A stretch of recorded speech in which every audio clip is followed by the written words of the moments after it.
What Are You Listening To episode, was it 75? Something like that? Yeah. Yeah, 75. Yes. Cheers, everyone. Cheers. Yeah, it always takes a minute, not a minute, about 20 seconds to Load and be ready to go. load in. We're late.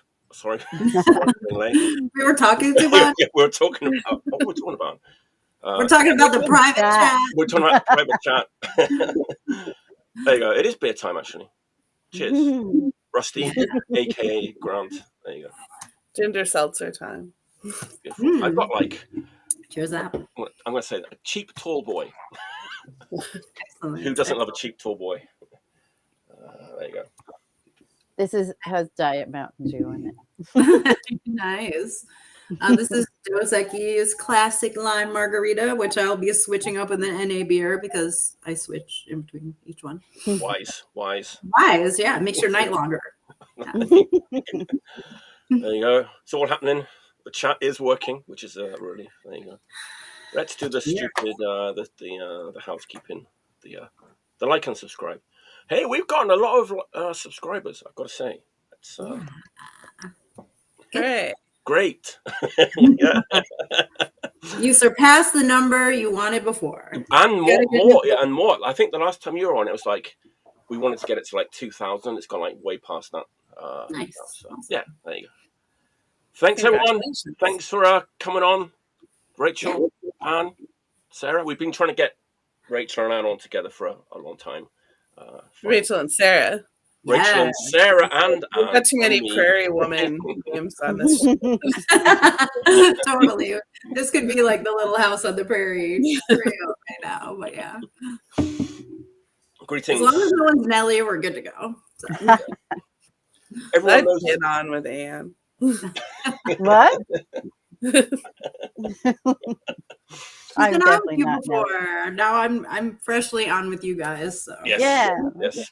It's like Awesome. It's your third time though, right, Sarah? I think. Yeah. Mm-hmm. Yeah. Sarah's the best. Thank you. You're the best. Oh, okay. I think we are all the best. Everybody's all pretty the best. great. Yeah. Everybody's the best. Totally. Actually, Mike, you're pretty good too. Not bad. I'm getting used to this. Getting used to it. Yeah. Shall we get going? Everyone knows the rules. There's no rules really. No CDs. No CDs. Even though I did show a Led Zeppelin CD box set, that was a big mistake. A CD might accidentally get in the background today. That's okay. It's okay. It's not. As long as it doesn't get too close to the camera, it's okay. Yeah. It cannot be your straight up pick. It is not my straight up pick. It cannot be. We've each got 5 records or more.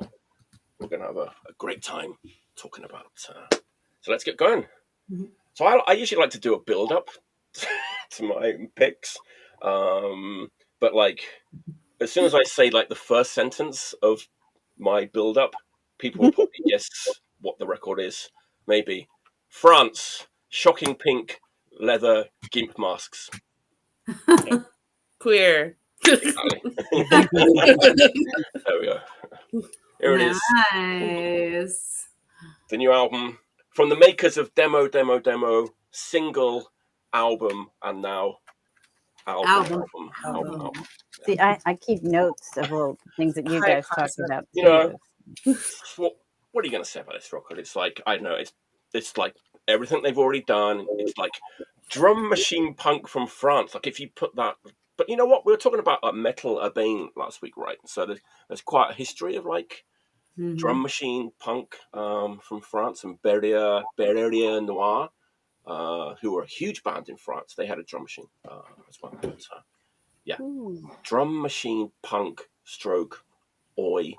And it's basically, you know, everything they've done before, but better, I want to say. Like on this record, they really kind of upped everything. The guitars are fuzzier, like the songs are even catchier.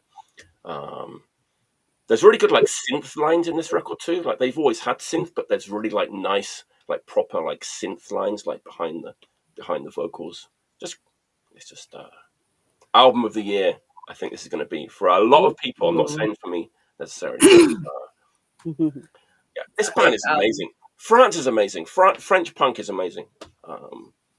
what are they doing? But like, there's almost like a backlash now, though. I don't know if anyone's seen this, but like, it's like because there's such a lot of oi and post punk coming from France now that like French bands are kind of start to say like we're like post punk free, or like the Elite did it right on their tour. You can't be like them. Yeah. Yeah.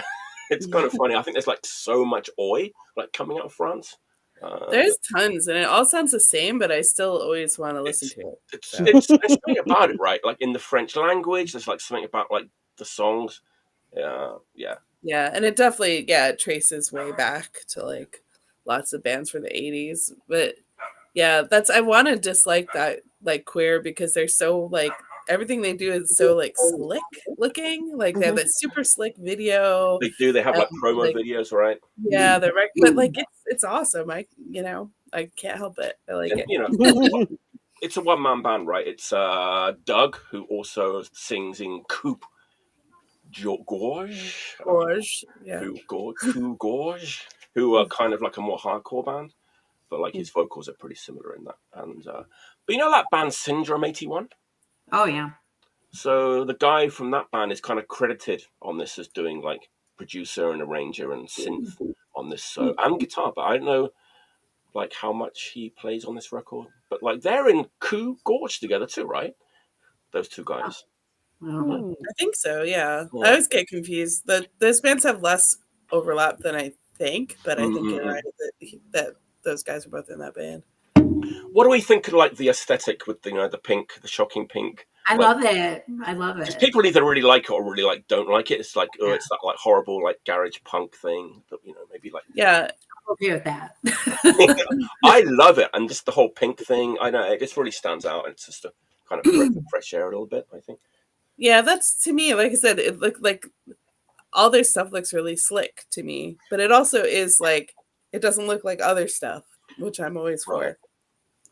Like it's different, and it doesn't actually look like a pop punk record or whatever. Like no, it's very poppy, actually, right? It's very pop punky.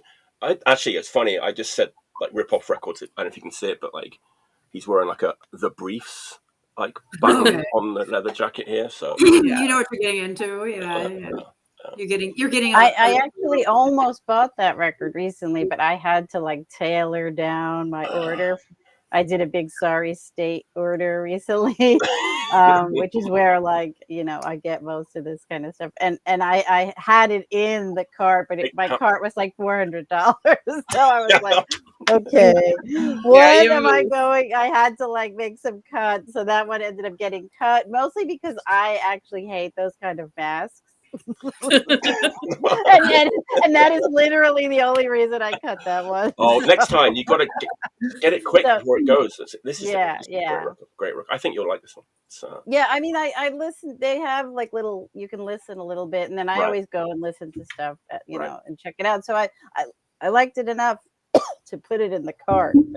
Didn't make the final cut though because of that style. Well, the mask, because I had to cut because it was like I can't spend $400. So eventually you have to look for superficial reasons. That's a hard decision to make, right? I know. That's one of the hardest decisions that we make these days. But it is fun just putting everything in the cart, like as if I was gonna buy it. You are just like me. That's exactly what I do. It's like I found it wonderful. $500, bit much. Better cut a few things. Yeah. Not in this economy, man. No way. It's funny though. I actually found that, just to go off track a little bit, a lot of these records aren't making it to Japan now, and if they do, they're like super expensive, just because of like the weak yen and like shipping costs, blah blah blah blah. So it's actually cheaper for me to kind of order this direct from this guy in France. So that's kind of crazy, but great record. Nice. Great record. Right. Good way to kick it off. Yes. Yeah. France. Yeah. Shocking pink gimp mask. Oh, by the way, there's two more things. I just got to sneak these two things in.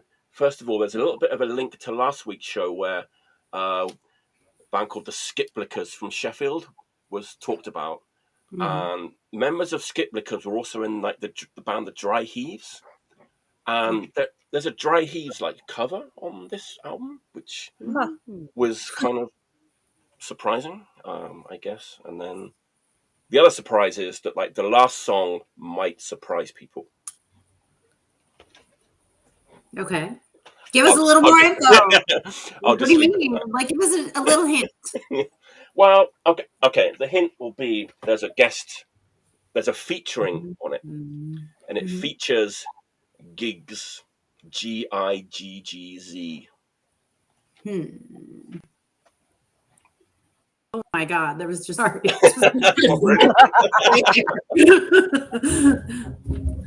Can you hear that? I did hear that, yeah.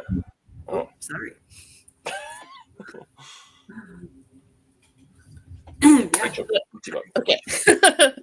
I'm so intrigued by the mystery of the Cuir record. I don't have that record either yet. But yeah, that's a hot record. There you go. Jordan had to come in and ruin the surprise. It's a rap song. It kind of is, and it kind of isn't. It kind of is. I guess it is. Is it like Blondie Rapture? Punk raps.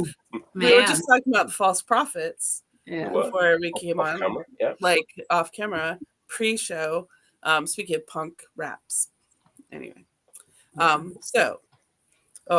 accidentally spoiled my record. It was pretty low. I think this is a reissue. It did show the title of the record, but maybe no one saw I still don't know what it is. This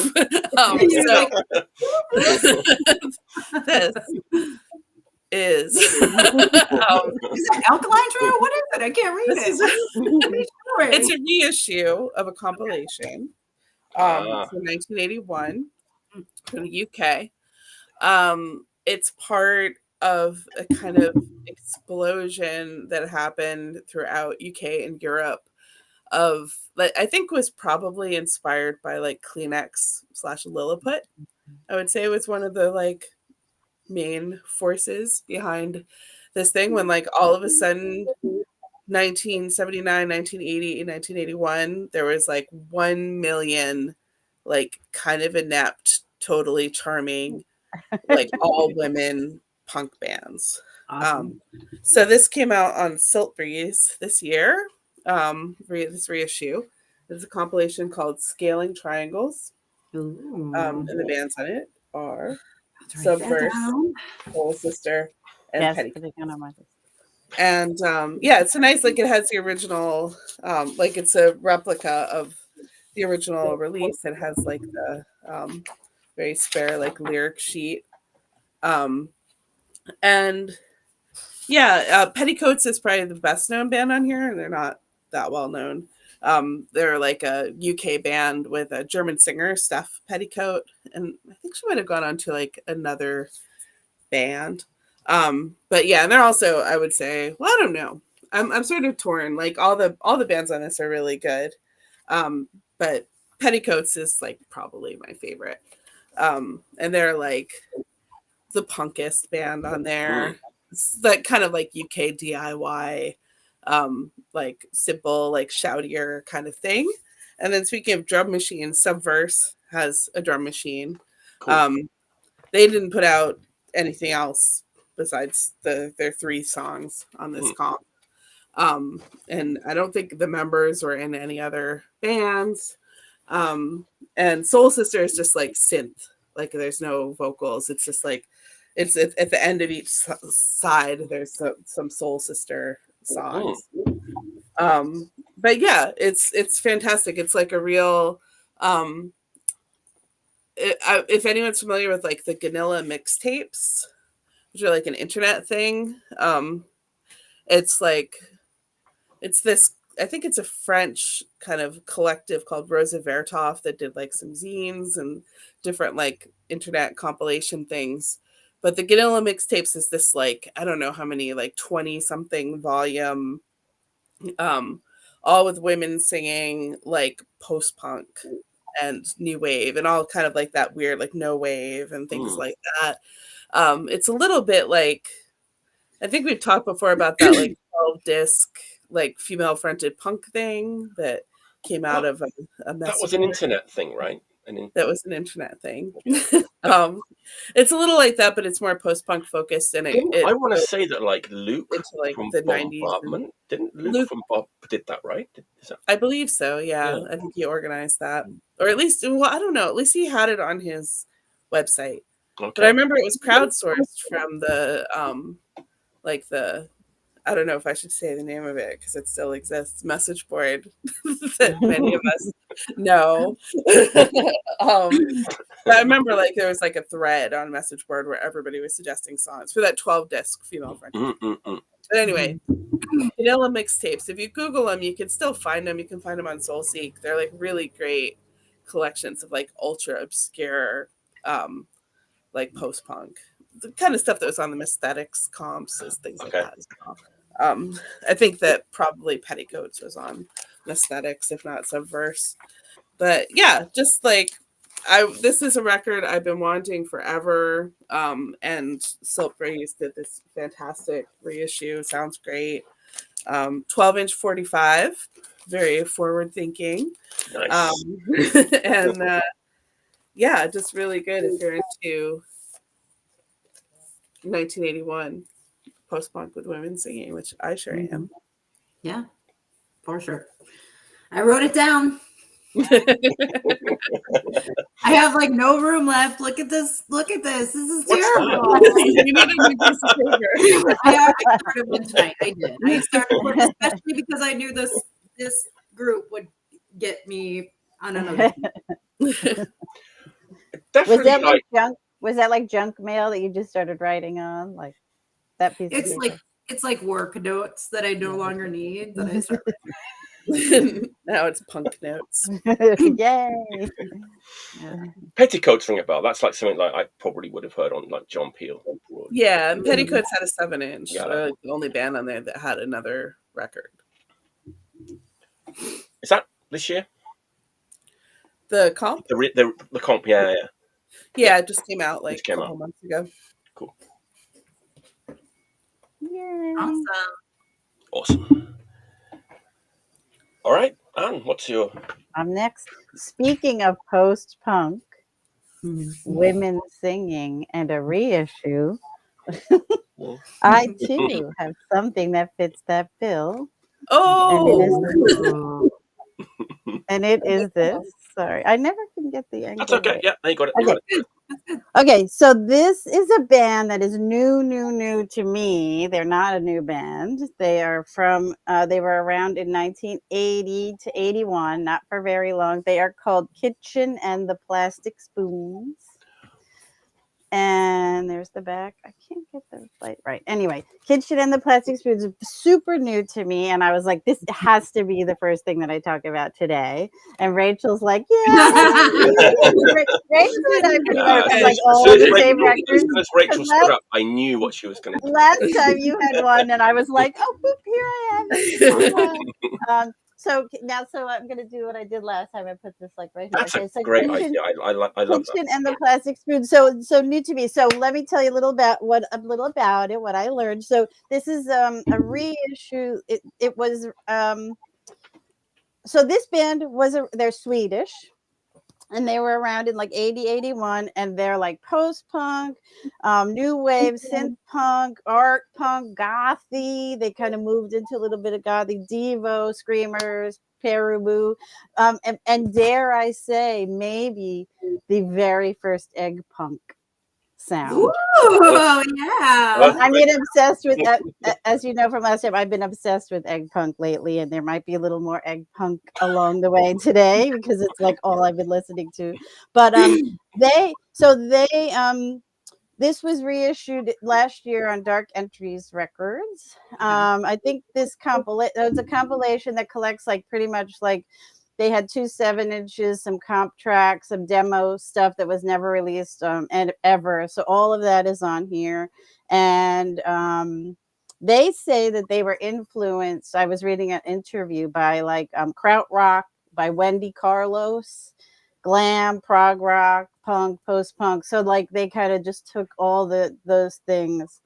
One of the songs reminded me a little bit of the song Xerox by Adam and the Ants, if you know that song. One of the songs had a little bit of like when I was hearing it, I was like, I know this.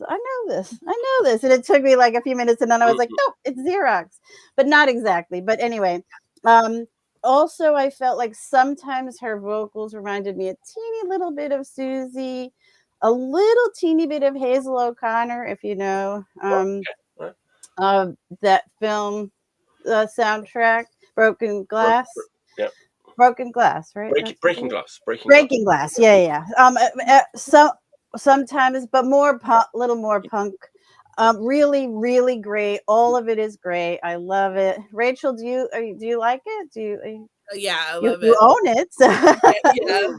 I actually heard it on YouTube. Like YouTube autoplayed it when I was listening to something else, like some years ago, and I was like, because it might have been reissued last year, but I think the first one came out, I think, in 2013, maybe. Yeah. Or even like maybe 2007. I think it's been like reissued a couple of times. Yeah.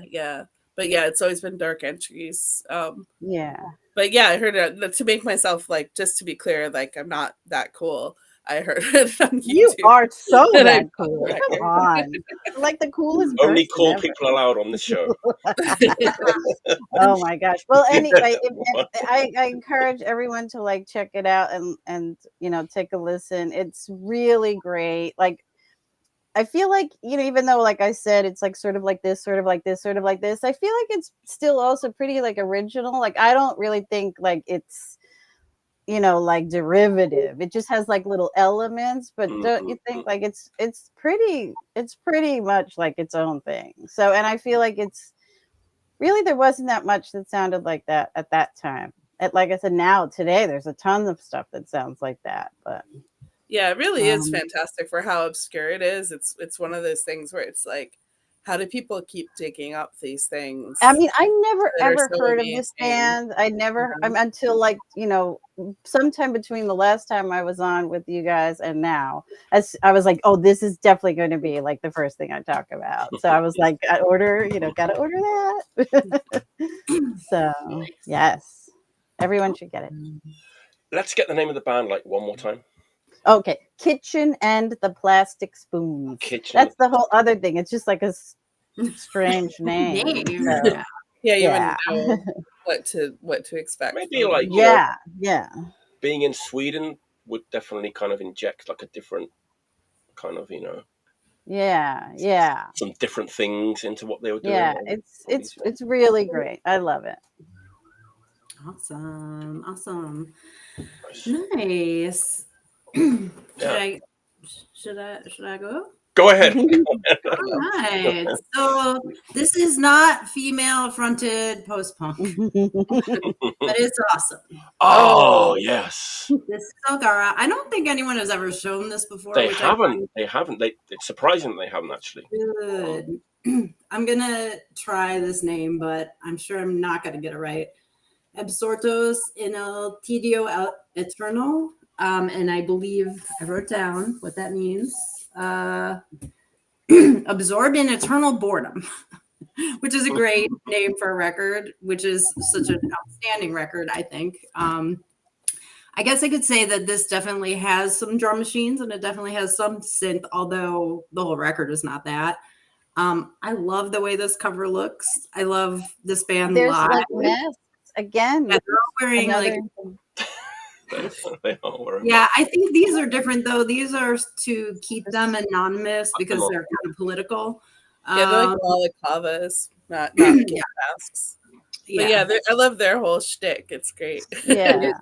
And I was lucky enough to see them a couple of times when they came to the United States. I think this record is from 2021, La Vida and Moss, which I feel like, I know like this is one of the many, everything that Paco puts out is pretty great. So almost everything I was going to pick today, I was like, oh, I guess like that's all I listen to now is everything on that label. But then I was like, no, do not take 5 records all from the same label. So I had to like force myself to say, okay, that'll be next time. That'll be next time. That'll be next time. Yeah. But there's a couple of strongholds. I mean, whatever. I picked a few things that are not that, but this record, I feel like there is such a vibe on this record. I feel like it sounds like it could have come out in the 80s, but it didn't. It also feels very, very fresh. And, I think one of the things that I enjoyed about live is like how energetic that singer is. I don't know if you've ever had the chance to see him. Certainly look it up on YouTube if you can find it. I think for a while they were trying not to really like, have a lot of their videos and stuff up online because of like wanting to stay anonymous. I don't know if they've kind of backed away from that now. I know the guitar player in this band is playing in another band that is on the label that will be touring and is putting an album out now called Fuera de Sector, which is also awesome. Oh yeah. That was one of my backup records in case I duplicated with anyone. So I want to hear about that record because I haven't heard it yet, and I'm super excited about it. I've just seen a couple of the video clips, and they're really amazing. So I'm booking a show for them, and we're playing with them, and I'm so excited about it. But that's a backup one. I'm not actually talking about that one. No, really? Unless we can squeeze it in at the end.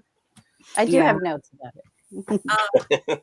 I'll just say like two or three more quick things about this. I love so many songs on this record, but Hedonista is one that is one of the just drum machine electronic synths. And it just, when you listen to it, it's sort of like a nice little break because it's like so energetic. And you get to that and you're sort of like, all right, I'm going to reset my brain a little bit.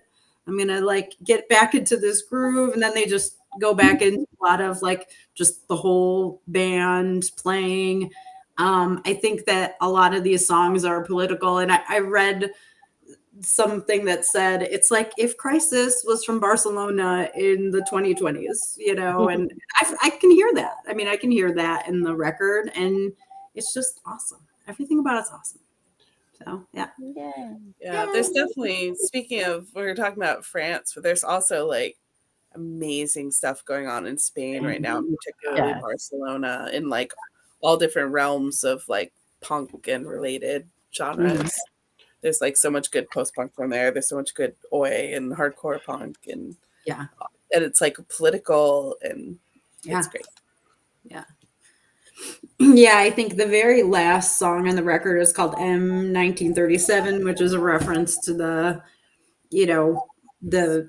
socialist revolt basically there. And I think it's an all instrumental song, and it's just so amazing. It's just really great. The whole record's great. I like everything they're doing. Good job.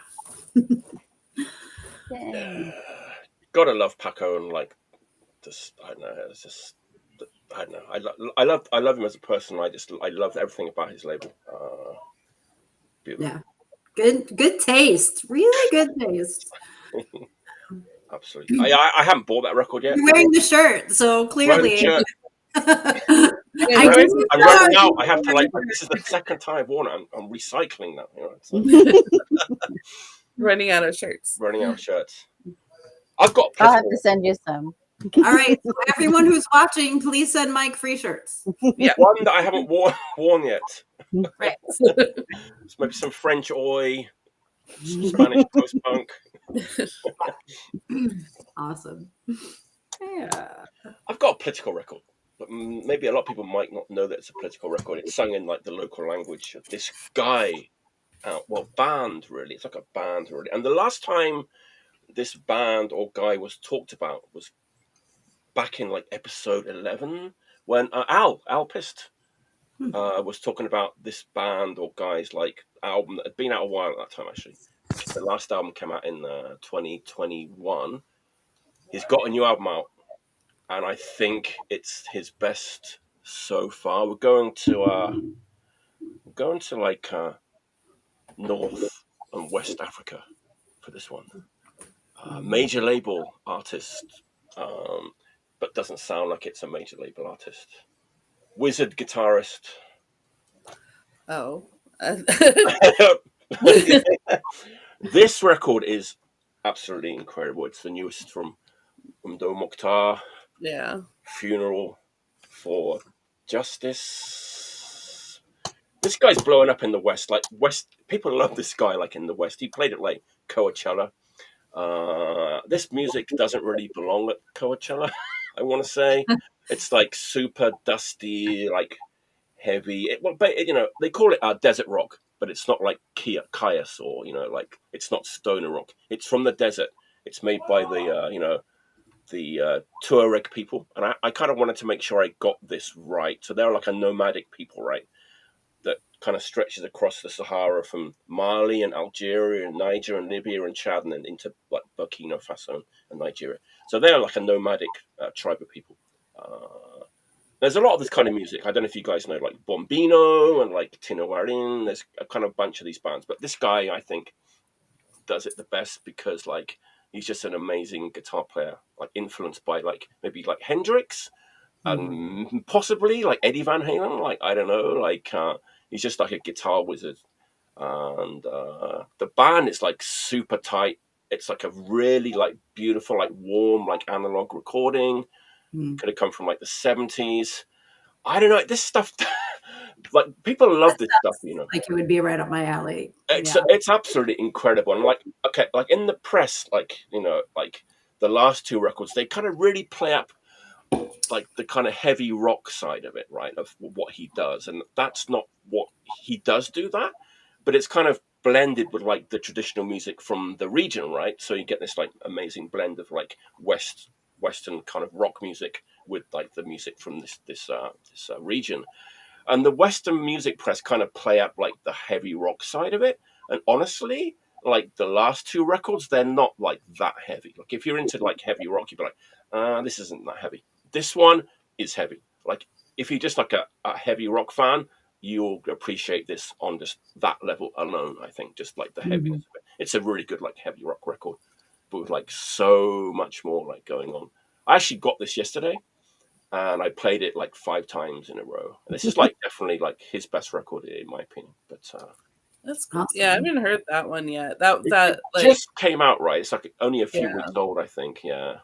I've heard people say that seeing him live is like transcendent experience. I can't even imagine like how amazing it would be. Like, I mean, I'm saying like he's a guitar wizard. And I don't know, like if people. I'm not a guitarist and I don't know his technique, but it's like these kind of like circular, like almost like hypnotic rhythms that he kind of lays down, and then kind of solos like over the top of those rhythms. It's kind of crazy, very kind of psychedelic. He's amazing. Yeah, he always gets a lot of play whenever he puts out a record, like on my radio station. People are super into him. And all the lyrics are about, talking about France. It's about, they're all anti the French colonization. It's all about that and the mess that's been left behind, like the uranium poisoning, stuff like that. And it's also a lot of like anti like African leader like songs. It's a very like super political lyrics, but sung in like the local dialect, local language. But that's great, awesome. Great stuff. Man, this is incredible. I have to say, I recommend this to anyone. I'll check that out too. Just before I go, I'm not going anywhere, but just before I go, this guy's like blown up, right? He's like, playing Coachella, but there's a lot of other music that is like this that was recorded like live, like in the desert, not in a studio. And like, if you're into like Mdou Moctar, go back and like check out stuff like this group. Check this out. So, awesome. This is all like recorded like in the desert, like super raw. It's the same style of music, but it's the guitars from Agadez series. It's basically the same as Mdou Moctar, but like really, really raw version of that. There you go. I'm excited about that record. It's amazing. Little Tuareg blues interlude. All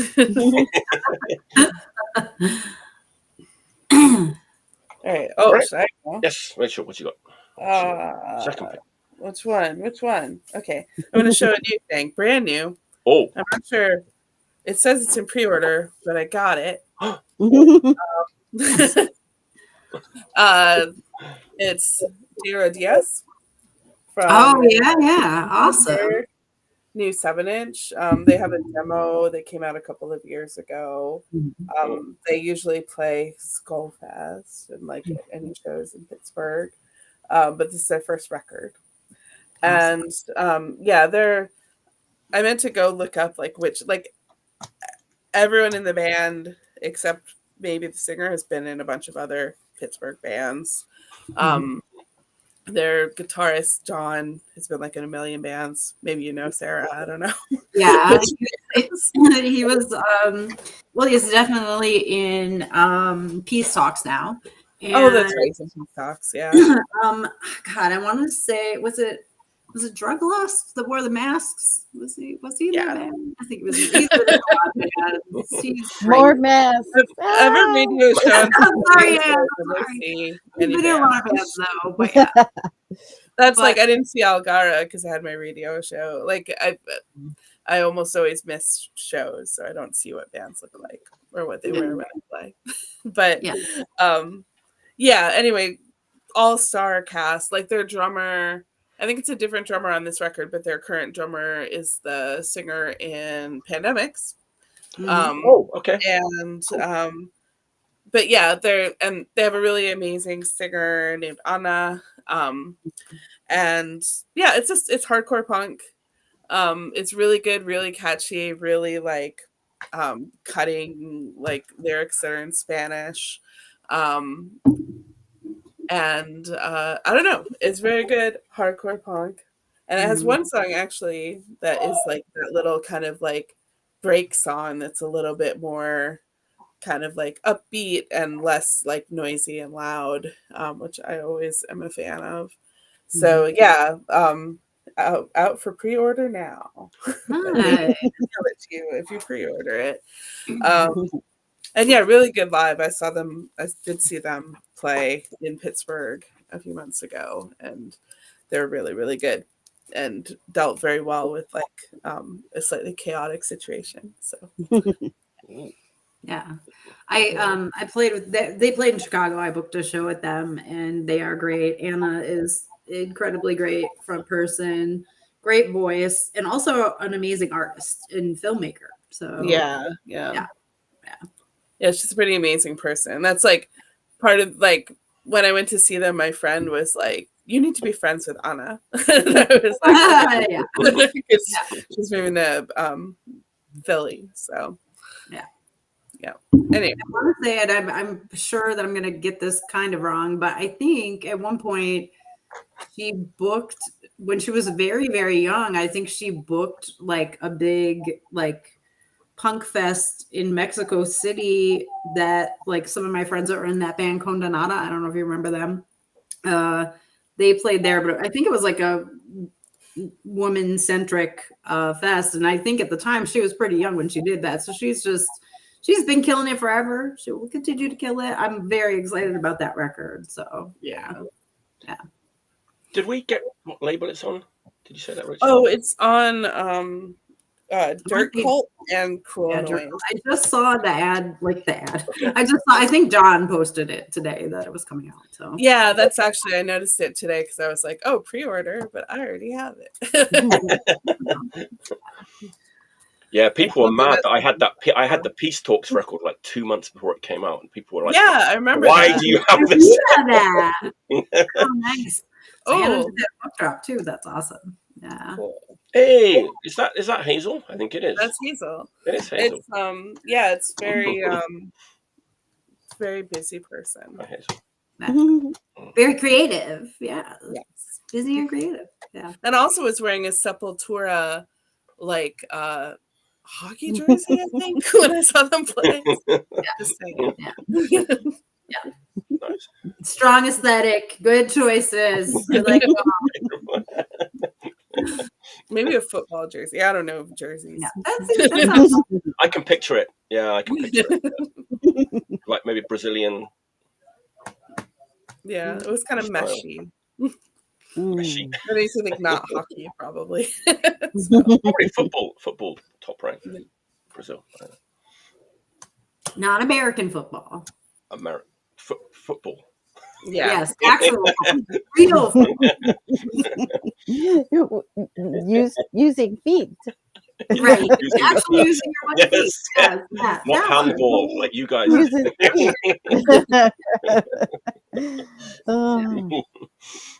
All right. This is great. Okay. Okay. Sorry. Now for something a little bit different.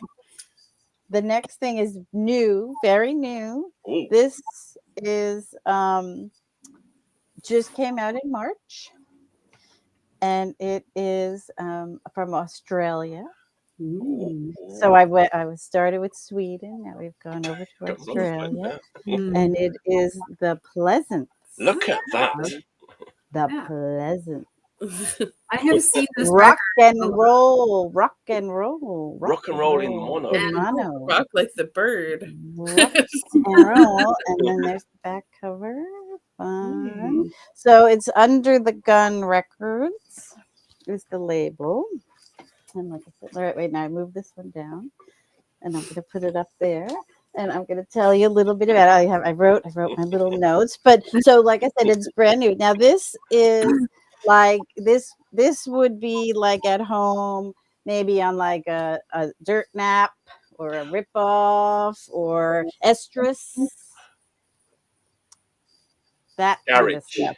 In the garage. But however, it's not totally garage and it's not totally lo-fi. In fact, there's a bunch of it reminds me of The Boys. And then a whole bunch of it reminded me of Exploding Hearts. And a little bit of undertones, a little bit of buzzcocks, but then also that estrus lo-fi kind of feel also like all smushed up. And then there was like one song that I was like, oh, this is like sounds like, you know, Pinhead by the Ramones. And then another song I was kind of like, this sort of reminds me of like Let's Rap by the Donnas, where it sounds like they were like underwater and talking on the phone recording. So it's really fun. No deep thinking. fun. You know, sometimes, you know, we do a lot of deep thinking and then we need a little fun. So this is like super fun. Very fast. It's, you know, it's done in an instant, you know, exactly what I like, you know, and and you can hear that Australian accent like really strongly in the singing, which I also really love. Nice. And there's maybe a hint of egg punk. And there's not a whole egg. It's like there's not a whole egg. It's like a baby, like a little piece of eggshell. Yeah, a little eggshell. And there's a keyboard, so there's like it's like synth punk too. So there's just power pop punk. Oh yeah, all these things, and it's just delightful, and I really enjoy it and fun, and not too much else to really say about it, but just like. Check it out. The Pleasant. It's hard to look up like when a band has a name like Pleasant. It's not the Pleasant. A lot of things come up, right? It's hard to find that. So you might have to look it up by like the name of the record. Rock and Roll in mono. Easier to find. But yeah, just fun. Under the Gun Records. Okay. And it's really, really good. Again, also like new, totally new to me. I have never heard of them before. Like in my big ordering from Sorry State, this made the cut. Didn't have masks on, so yeah, no.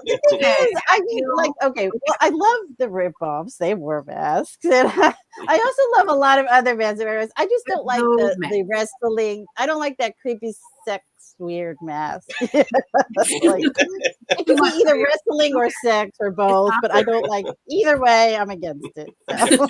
No masks. Yes. But I highly recommend this. Is just like I said, no deep thinking, just have fun, because like isn't that like a big part of also like why we listen to music? And I would Absolutely. I mean, I could imagine like seeing them, like I said, they would have totally fitted on like Estrus, you know. I went to one of those Estrus festivals one time, you know, long time ago, and it was so much fun, and I could just definitely see them like, you know, in that. So. Yay, Pleasant. Sounds amazing. I'm like all in. Yes, definitely. Check it out, man. Yeah, as soon as I saw the cover, I was like, right, just the cover was it's great. Yeah, absolutely. Talking of countries that are blowing up, well, Australia's always been like pretty good. Oh, Australia has like almost 100% good bands. There's like one bad band from Australia. I'm trying to remember their name, like Savage Garden or something. But otherwise, every single other band is good. Australia, Scotland, they have like 99.9% like success rate with bands. Nice. Awesome. That's hilarious. Okay. Oh my gosh. So what do I do, new or do I do synth? Whatever you want. I think I'm gonna go new. Everybody in this round had a new. I'm going new next as well. So, okay. Well, your other one was pretty new too, yeah. Yeah. Or What about the new? Brand new, yeah. Okay. This is the craziest cover ever, so I hope you can see it. I almost bought that too. Oh, that was in. It got rejected from the cart. But I mean, I wanted it. Was it because of the creepy cover? Like, look at how big the guy and the judge are compared to everyone else. Is so massive. Yeah. Is that Alienator? Yes, it is. Okay. It is Alienator's second 7-inch. It's called Time to Die. I'm just gonna tell a little story about it for me. Almost 10 years ago, I had my 40th birthday party show, and it will be 10 years ago in September. And the singer in Alienator, his name is Sam, he was in a band called Mongoloid, and they actually played my birthday party, and they covered What Love Is by the Dead Boys, which just made me so happy. So anyways, fast forward to 2024, and Sam is in Alienator. This is called Time to Die. This is just a very ugly hardcore record. It's very ugly record. I love it. We love ugly hardcore. Yeah, I'm a big fan. And I think Jordan actually talked about the first. Okay, yeah. Last time, or whenever he talked about it, I don't know. Sam has been in a ton of great bands. In addition to Mongoloid, he was also in Sucklords. I wrote some of this down because I knew I would forget it. Organized Sports, he was in for a while. I booked a couple of those bands too, but I think Alienator is sort of like a step up.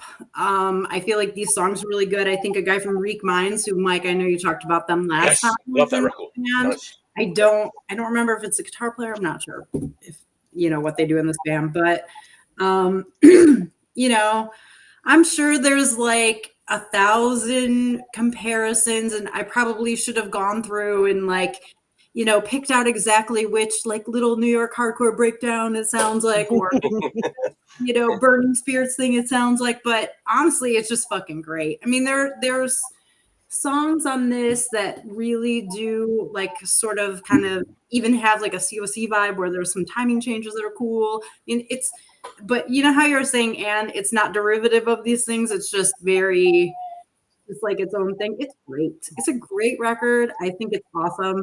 I'm very disappointed because we were supposed to be playing with them in a couple weeks and the show got canceled. So hopefully let's get Alienator out to the Midwest. We'll make it happen, and they're great. That's my new record pick. So. Nice. Maybe they're really fast, like not quite like thrash fast, but pretty like very fast. So it's great. It's a great record. If you like our ugly hardcore, pick that up. Ugly hardcore. Cheers. That's not an Iron Lung though, right? That's another label. No, this is Unlawful Assembly from the Midwest. There you go. Yeah. Awesome. Yeah. I'm sorry you didn't put it in the cart. Maybe next time. I would, if you like ugly hardcore, get it. I did put it in the cart. I just had to take it out of the cart. You just found a giant guy on the cover, and you're like, "This is too weird. I can't do it." It was like I was. What is it? What do I say? I was intrigued but repulsed. I don't know if you're gonna be able to see it. There's a really cute dog on the back, though. Yeah. He's small. You can't like really see him, but he's right there, and he's really cute. Or I don't know. They're really cute. The dog is very cute. So don't be repulsed by the cover. Get the dog on the back. All right. Awesome. Cheers, everyone. Round 3. It's my turn, right? Round 3. Finland. We are going all around the world today. We are indeed. Finnish post-punk with a woman singing? Well, 1981. Yes, actually. Well, okay. So last week I talked about this record, which is the new Plastic Tones record, That and is I on almost my did list, my. by the way. I love the Plastic Tone. I'm not going to talk about this record again. I talked about it last week, but I was gonna like do this as a twofer with another record because they came out on the same day, on the same label, and I got them both on the same day, and it's like the singer is the same singer. But you know what? I was like, no, they deserve to be. They deserve to be like done alone as a standalone. So that's what I'm going to do. And I'm glad I didn't show it last week actually, because this what I'm going to show. It's a bit of a grower. I want to say. Didn't actually. I was kind of not disappointed. I was like, oh, okay, I like this, but it's not really. I'm not feeling it too much. But I sat with it for a week, listened to it a few times, and it clicked. And I think this is a great record. I'm going in now. Modem. Check that out. I'm not familiar with that. Okay, let me introduce Modem. They have 2 12-inch singles. Okay, so this is the singer of the Plastic Tones, TT. She's in a bunch of other bands too, but I feel like the Plastic Tones is her main band. This is her, and this man here. He's some guy. There's just some guy. He's some guy. He's some guy called Ville. Ville is the guitarist of Koti Tuhoa. Oh yeah. Yasat Siat, The 14, tons of other great bands. What are you thinking? Look at this. What are we thinking? 80s? Very 80s. It's a synth pop, basically. It's like a synth pop record, and it's great. There they are on the back. It's cold. Okay. It's very cold, but it's cold, but it's also song. There's songs. It's not just about like atmosphere and like a cold, like icy atmosphere. They're all songs with choruses and verses and stuff. With all the trimmings of a song. With all the trimmings, but they're very like. It took me a while, like to kind of catch like the melodies and stuff. It took me a week to be precise. But it's cold, it's icy, but it has like an energy to it. Like the Plastic Tones like have an energy to it. It kind of has an energy to it, even though it's kind of icy cold synth pop. And as a bonus, my man here plays the guitar, like very like 80s like guitar. Like he busts out some like 80s. Like Bassari kind of? No, more like kind of Miami Vice. I know. Just like, that's a pretty cool and icy just that totally like Michael Jackson in Beat It or something like that. But but not like quite that like pyrotech, just like more toned down than that. Just that very like 80s like guitar sound. Sure. Just comes in and out. It is great. I think it's a great record. Is it like Eddie Van Halen and Thriller? or like Steve Stevens? He also actually, that is right on the money. Yeah, that is right. Yeah, there's a lot of like synth pop stuff coming out right now from like the punks, and it's really cool to get a recommendation for something. And like I know I love Cote Tua and like the other one. I actually spelled it out like phonetically so I could pronounce it. Like it's like you listen.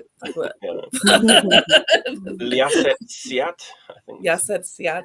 Yeah, I love those bands, and both those bands are like, especially like the latest Cote Tua records are quite catchy. Yeah. And like so I would love to hear that. That sounds. I've heard the name, but I didn't really like. They have like 2 12-inch singles out, but they weren't like very well distributed. I've got one of them. This is great, and I was like, okay, who can I compare it to? Is it like Prospects? Not really. It's more like upbeat and energetic, poppy, and like you get records that are like front loaded. All the good songs are at the beginning. I want to say this is like almost like backloaded. Like it really like picks up on like my favorite song is the first song on side 2, and it kind of really just gradually like picks up steam. And I think the songs are better on side 2. But Yeah, there you go. Awesome. Finish. Synth pop. I wrote made that by down Plugz. too. Write it Me down. too. I did. I already I've did. written everything down. Yeah. Not that we really have to, since it gets posted on the page later. But I like writing things down. I love paper. It looks and pen. professional. Like you're writing things. There's nothing professional about it. Yeah, I was gonna say I have like a big There are 5 slabby different pen. colors. It's awesome. But I'm glad I didn't do it as like a lazy twofer with the plastic Yeah, tones. I no, think it sounds like Yes, it's it different enough. deserves its own. different. Yeah, just same label, same singer, came out on the same day, so it was tempting to.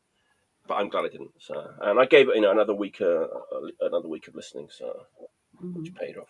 So there you go. Modem, Megalomania, great name for a record too. Yeah. Is it like their own record label or? It's Modem Age Records, but it also got put out in Japan on Vox Populi, as did this one. It's kind of like, so it's easy to get in Japan, but it's not easy to get in the States. People have been saying that. You couldn't get the Plastic Tones album from last year, like very easily in the States, which is a shame. It deserves to be heard. Like the Plastic Tones record from last year was my favorite album from last year, but yeah. Finland and Japan. So yeah. Yeah. Well, Modem. Modem. Nice. All right. All right. So I have from the UK, boring. It's the UK. I got this when I was in the UK, actually. Oh. And it's a tape. Ooh. And it's, speaking of like, it's by Ikhlus, I think is how it's pronounced. Sorry. It's spelled IKHRA. Okay. And it is ugly hardcore. It's about as hardcore as I will personally get. Fair. That's fair. Yeah, it's kind of, I mean, it gets a little moshy at points, but it's very like early New York hardcore kind of influence. So you can definitely hear Agnostic Front and things like that in there. And it's, they're from, I think they're from London, and maybe some of them are from Brighton. And they are, they sing in Arabic and in English. Nice. And I don't know what the backgrounds specifically are of the members, but they definitely sing about diaspora, like Swana stuff. And there's actually a really great, I think the singer's name is Hassan. And there's, I don't know what I did with it, but there's like a big piece of paper that doesn't fit into the tape with essays by Hassan from Ikras and Hassan from the band Zanjir, who are a great band from Germany, who are actually don't sing in Arabic. They sing in like Farsi and other languages.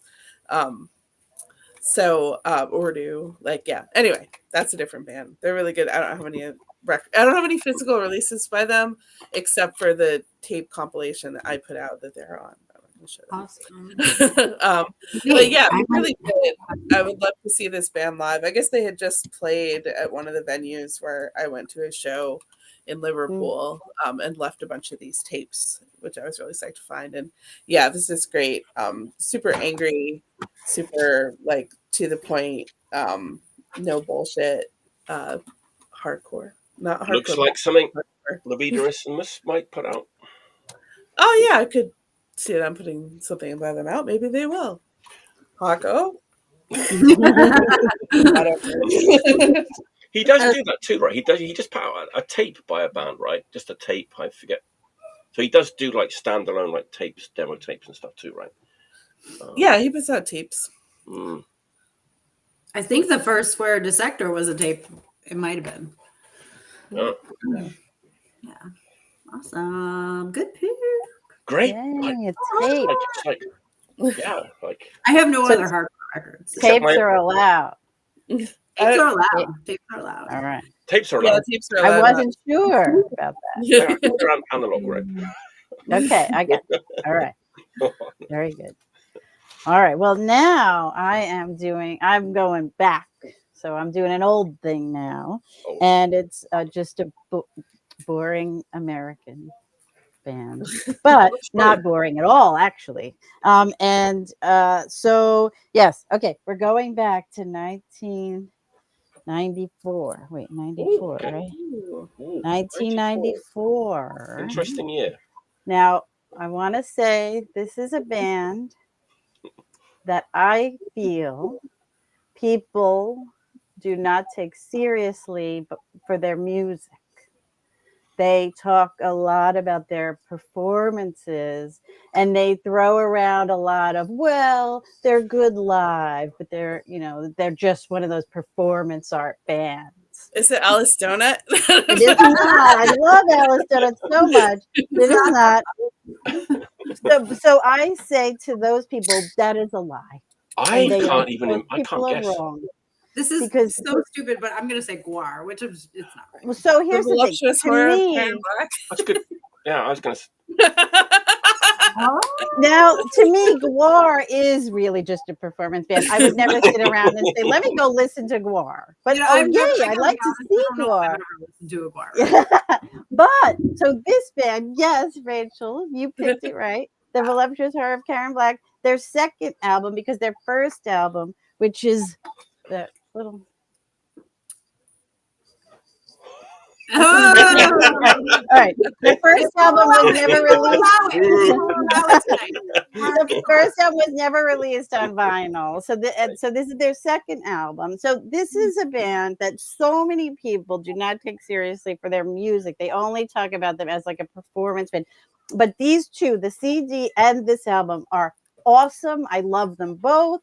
I might even love this one even a little bit better. A lot of people like the first album. I personally think that this is the best release that they ever put out. It was released on XXX Records. Huh? And, that was the time when like those labels were like kind of like, oh, let's get something from that scene and that scene. So XXX Records, I love them. I love this band. I've saw them many, many times live. I think Kembra's amazing. And this album, like I said, is from 94. I just think it's produced a little bit better than the first album. That's why I like this one. Maybe a little bit better. All right, wait, let me move my records down and then I'll tell you a little bit more. So I do want to say I fucking love it. So I challenge everyone, please take them seriously. Listen to that. This album is called The Anti-Naturalists. The Anti-Naturalists. And if you don't know that much about them, so when they would perform, they are like a performance art band and a great punk, glam, rock and roll band. Kembra would perform with like basically naked, except covered in body paint and like a tiny little thing down at the bottom, because that usually has to be covered no matter what state or place you're in. Yeah, coming. Yeah. And everybody in the band was also like in various states of small clothing or body paint, and they have like dance. So, oh wait, I forgot. I have prop. Wait, where's your costume? Yeah. All right, I forgot. Sorry, I had it right there next to the CD. How did I forget? Okay, so the thing about the ears, the bunny ears, is so one of the spectacular scene is that like the dancers, so like they would have like dancers also like basically like naked in body paint. They would come out on stage with bunny ears and like Easter baskets filled with, and they would have eggs, and the eggs are like they siphon out the egg and they put in a little tiny hole, they put paint in the eggs. And then Kembra's singing along, singing her song, and what she does is she does a headstand, right? And then she spreads her legs. So pretend I'm her upside down with my legs spread, and she's still singing. And the little dancers with the bunny ears come along with their baskets, and they take the eggs and they smash it in between her legs in that area. Whatever you want to call it. But it's paint. Paint splashes and paint splashes everywhere. So kind of like when you see Cuir, if you're standing in the front, you get messed up. And so like, and she's still singing, and they're smashing the eggs, and they got the bunny ears, and Samoa, that's the guitar player, is playing, and he's got a tiny little thing on with just like one of those things that like you put your like an elephant trunk, whatever, underwear. And my friend Dean, problem with the We're going to talk about the music. sorry. And my friend Dean, he was in this band during that time, and he produced the album, and he's really awesome. Anyway, so the point is that people get all mesmerized by that, and they forget about how really great the music is. Great, like I said, punk, glam, rock and roll, awesome. So if you like listen to this record, I think you will like it. And I know that I'm talking a lot, but I have to tell one little very fast bit. Okay, so so the Voluptuous Heart of Karen Black, they played on Halloween 1991 at what was then called the Boy Bar. It changed over to being called Coney Island High like some short time later, but it was still Boy Bar at the time. So I had just started like dating Donna, so that's my wife. I just started dating her like maybe like 2 months before, and Donna's like a regular person, like suburban, normal person, didn't even know like anything about punk rock or people with eggs being smashed into their vulvas, nothing at all. So we had been dating for like 3 months, and I was like, okay, she needs to understand. It's time. She needs to know what my life is about. I need to show her the real me. So this is the very first show I ever took her to was this show, The Voluptuous Heart of Karen Black at the Boy Bar. John Waters was there. I said hi to him, and I took her to this show, and she was like this. But she stayed. She stuck around, and she's right now downstairs watching television still. I love that story. And I'm throwing you in the deep end of the pool. I mean, like it had to be, right? She had to know. So she was absolutely like completely like, I have no idea what's happening here tonight, but she didn't run away. She stayed. And there you go. So that is a good story. A lot of lessons to be learned from that story, I think. That was like the Anne version of Dinner with the Parents. It was like, okay, here we go. Right, We're at the stage in the relationship where I want to make sure you're cool with this. Yes, and she met like all my like really close friends, that night too, who are like still like my best friends. So so it all worked out. And so I say, like, check it out, everyone. Don't just think it's about the performance and it's all the music's really good. And the first one that's only on CD is also really good. So check that one out too. So. We'll allow it. We will allow it. Yeah, it's allowed. Okay, do you know Dean? Dean Rips? Yeah, Dean is who that band, right? Yeah, Dean is my friend, and he is in this album. He wasn't. I don't think he was in the band from when the first album was recorded. He produced this album also, and and I love him. Oh my God, I have a whole nother story, but I'm gonna. No, it's funny because I remember like Dean was not on this show, but on my channel we did like a one-on-one thing. Yeah. Him and I. And he was such a lovely guy, and I've been meaning to have him on this show too. Well, if he sees this, hi Dean. Dean is very prolific. He's like, I'm like, God, he produced this. He was in that band. He's done a lot of stuff. Yes, and he's lovely, and like, all right, I got to tell the other story. I'm sorry, it's so short. I'm so sorry. I'll try to talk later. Tell your story. So, if you see how long these episodes have been lately, we're good. Don't worry about it. Sometime later, after that 1991, seeing them at that show at Donna's, my friends and I actually we went to Seattle. We went to Bellingham. It was for the Estrus. That 4 days Estrus. I just forgot what it was called, but anyway, whatever that was called that Estrus used to do in Bellingham at the 3B Tavern. So we actually went to one night. We didn't get tickets because you had to like stand in line, and like we didn't get there fast enough. So one night we went to Seattle instead because Voluptuous Heart of Karen Black was playing. in Seattle that night, and my two buddies, Ron and Tony, they they actually were like friends with them and knew them, and so we went to see them, and then it turned out we didn't even know that at that point Dean was in the band. And so we go and we see them and we're like, oh my God, our friend Dean is on stage playing the band. Like, hi Dean. And he's like, what are you doing in Seattle? Like he sees us down on, the dancing around, and he's like, but anyway, so that oh my God. So that guy, this is so embarrassing because this guy's super famous. That guy from Nirvana, and he's in that other band, Foo Fighters, whatever his name is. What's that guy's name? Grohl. Yeah. Dave Grohl. And he was in that actually good band before that too. Anyway, Scream, right? No. Yes, Anyway, he was standing right next to me during the show. And Cameron took the bunny ears off and put them on his head.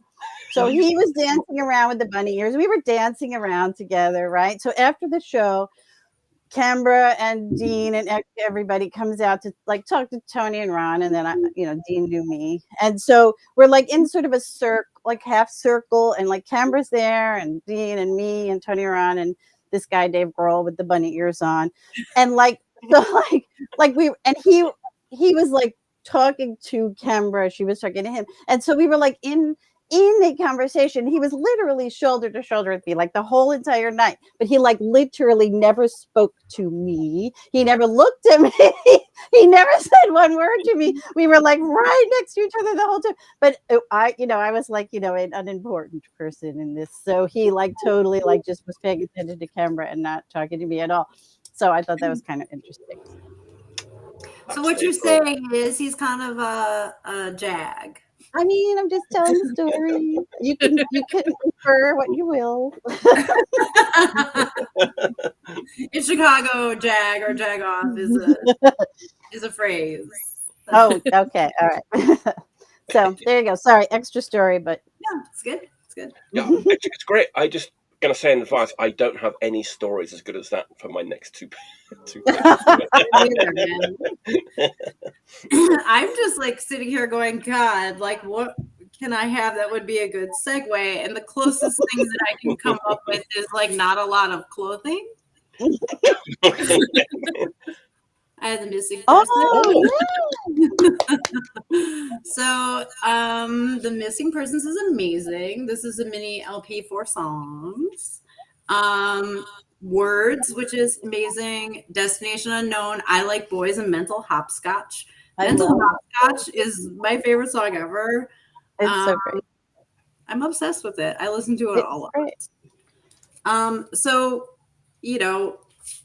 this is so I don't know, the people that are friends with me on Instagram see that it is this terrible, I hate this like record condom. I hate this packaging. It's my least favorite packaging ever. Oh, you can't get it back in again, right? When it's like I know. And I'll do it now. It'll be fine. But like that's I hate it. What happens every time. Put it over here so I don't have an OCD meltdown while we're but Dale Bozzio is a pretty amazing vocalist. She was married to Terry Bozzio, who was the drummer of this band. They both did time with Frank Zappa. And I think a lot of people think about Missing Persons, if you know them at all, as an early MTV like novelty band. But the band is pretty incredible. Some of their later stuff gets into some fusion that's a little beyond my taste level, probably, to be honest. I'm sure I should like it, but I don't. But this record is amazing. The one after it is amazing. They really are an incredible band. And Dale Bozzio obviously was very well known for like having wild makeup and wild hair and not wearing a lot of clothes. Yeah, the plastic. Yeah.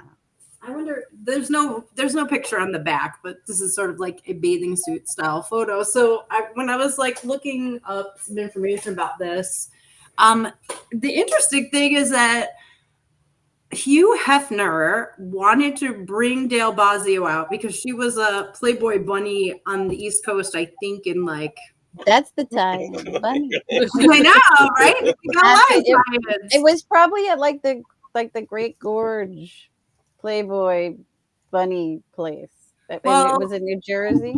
it might have been. It was somewhere on the East Coast because that's where she's from originally. And then so Hugh Hefner wanted her to come out and be a fixture in LA, and she turned it down so she could be with Frank Zappa. And so she did a lot of stuff with Frank Zappa, and that's where she met Terry, who was her husband. They divorced after this. But she sang on Joe's Garage, Baby Snake. She did the song I Don't Want to Be Drafted. And then there was one other one that, of course, I'm sure I tried to write it down. Now I don't remember who it was.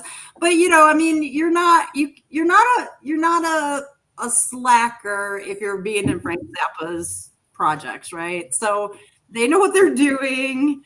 The Missing Persons just writes some incredibly catchy music that is pretty.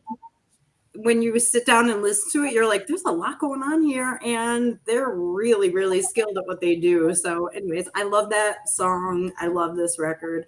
I like Boys is a little hard sometimes, but like thinking about it from the time frame, I'm like, yeah, I get why they did that. So, I like it. I love that song. All 4 songs I think are great. It's like that's like a perfect like introduction. Their first EP. It's so great. Yeah, I think like it's hard for me to listen to it and not laugh at it in 2024. Oh yeah. But like, yeah, no, it makes perfect sense on that record. I always couple it like in my mind with I Know What Boys Like by the Waitresses, which is like a kind of like a opposite. Equal but opposite but equal. Not really, but it's like the better take, maybe. Like, yeah, it's like the yin and the yang. The smarter take on that one. Yes. That's funny because like the Missing Persons was like a band that like people that whose taste I respect like started talking about on the internet and stuff. I was like, I can find these records easily like in the cheap bins. I haven't been able to find any like Missing Persons records. Like apparently they're not. They're kind of hard. They're kind of hard to find.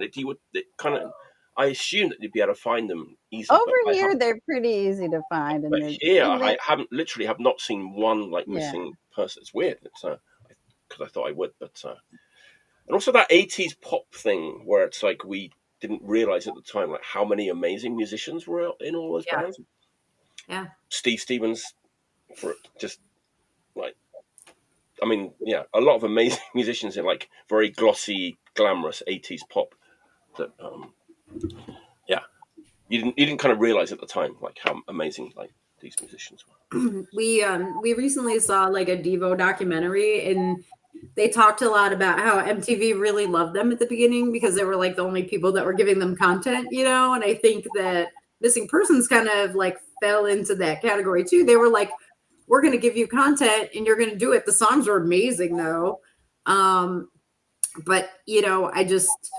I think that was like a very interesting and good time because there was a lot of bands that would never have, and even Devo talked about like, eventually MTV was like, no, you're too weird. Like we can't have you anymore. Like, it's just like what bands were making videos. Yeah, who was actually giving them something they could show, right? So I think about like Wall of Voodoo and like things like that were also of that era, right? That like people don't, and I think a lot of people talk about one-hit wonders of the 80s pop music, and a lot of them were like super killer bands, So. Yeah, I was just gonna say, like, almost many one-hit wonders. If you like dig in even a little, there's like you're like, wait, this band is great. And like, yeah. I feel like even like the hits of one-hit wonders are often like better than the hits of more established bands. Like they're like that super concentrated, extra great hit. But yeah, I was just looking at. When I was in the UK, I got some like Vapors records too, and that's a great example. That's not. I mean, they're hit. Like they're other stuff.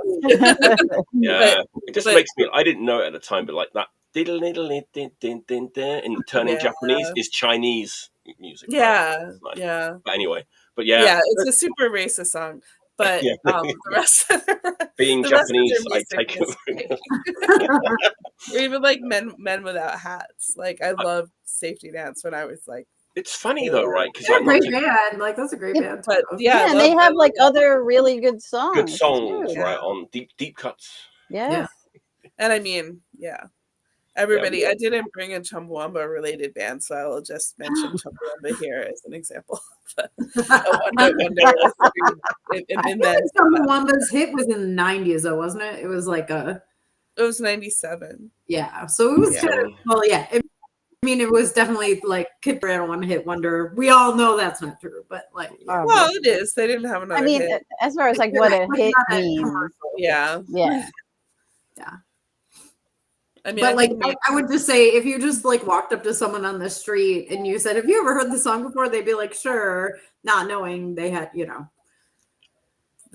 knowing their history or anything about them. Yeah. I think there's quite a few bands like that had that one. I'm the same with the Vapors. The Vapors, I don't know if they're still around, but they were around a good long time and had a few records. Yeah. Or like I might be talking about a band that could fall into this category a little later. I'm excited for that. I'm just gonna preface my next pick with saying I'm nervous. You're nervous of the judging eyes of the panel? What are you? Well, I'm just judging that people might. Well, not everyone. I'm sitting here with bunny ears on. I mean, it's a great pick. I think it's a great pick. But the problem with this pick is that it's my sort of stupidity in like never ever hearing this record before until literally like 3 days ago. Even though it's probably considered like an all-time classic, and it just got reissued, and I saw it in the shop, so I was like, I should probably buy this record because it's probably like an essential record to have on anybody's like shelf. If you don't have this record, are you even a music lover if you don't have this record? Maybe I'm overplaying this. We're not judgy like that. We're just happy you came to it, whatever it may be. So last week, okay, let me set the scene here. Like last week, we were talking about that band, Waste Man, on Feel It Records, and I think that LP is incredible. I'm going to say again, Waste Man's LP on Feel It Records is incredible, but it has that like early SST kind of vibe to it. So early SST, it's like where we're going with this one, and it just got reissued. It's been reissued a few times. This is like the newest reissue. I think it's like a self-released. They did it themselves. Saccharine Trust. Close, very close. I would say pretty close. It's their second album. It came out in 1984, I think. Maybe this record isn't as revered as I thought it was. But here we go. Going in. Oh, yes. Didn't know it was just reissued. Yeah, I didn't either, and I probably would not have bought it if it hadn't been reissued and it was just sat there in the store. It's the Meat Puppets, the Meat Puppets 2, and I really do not know what to say about this record. I probably played it like 3 times. It's good. I like it. I can see why it's considered a classic. That's about it. And I guess like this band were like completely kind of unknown until like Nirvana like covered them on the Unplugged thing. Is that correct? Is that a correct statement? They did have a hit. They might be considered a one-hit wonder. They had like a sort of minor alternative radio, like college radio hit. Yeah, I'd say they had a fair amount of play. Like they were pretty well known in like the kind of people who already knew what SST Records was. Like college radio in the US anyway. But I mean that one song Backwater was like an actually played on the radio, right? Like regular radio stations. Was it in the 90s, 94? So what? I think so. Yeah, this is from 84 though, right? This came yeah. Way later than that. They might have even had and that would be post Nirvana too. Right. Yeah. I think they maybe even were on a major label in the 90s, but that was after Nirvana Gate. That album with Backwater I think was like their major. They're probably their only one. I love Meat Puppets. A lot of people don't understand why. I mean, I was sitting there thinking, okay, I do like this, but I probably would not have liked it if I'd have bought this At the time. At the time, Yeah. definitely at the time, I would not have liked it at all. Yeah. But now that I think I kind of crept along. Like somebody put like 2 songs on a tape, like back then, like with other stuff, like. So it was kind of like, oh, I kind of, these 2 songs are interesting. They're kind of way different. I was like, what is this, like country? You know what I mean? Like, I was like confused. It's like the birth of cowpunk and all blah, blah, blah, blah. And it's kind of psychedelic. It's from the desert, blah, blah, blah, blah. And so I think you're going to want to like hear more. I think you're going to. Well, the funny thing is, I do have other records by this band. I have the one that sounds like ZZ Top. Like, was it Hervos? Huevos. Yeah, that's crazy. I really like that record, so I'm sort of going way backwards with this band. But and I have Up on the Sun too. Actually, Up on the Sun is really good. The first one is really good. Mirage is really good.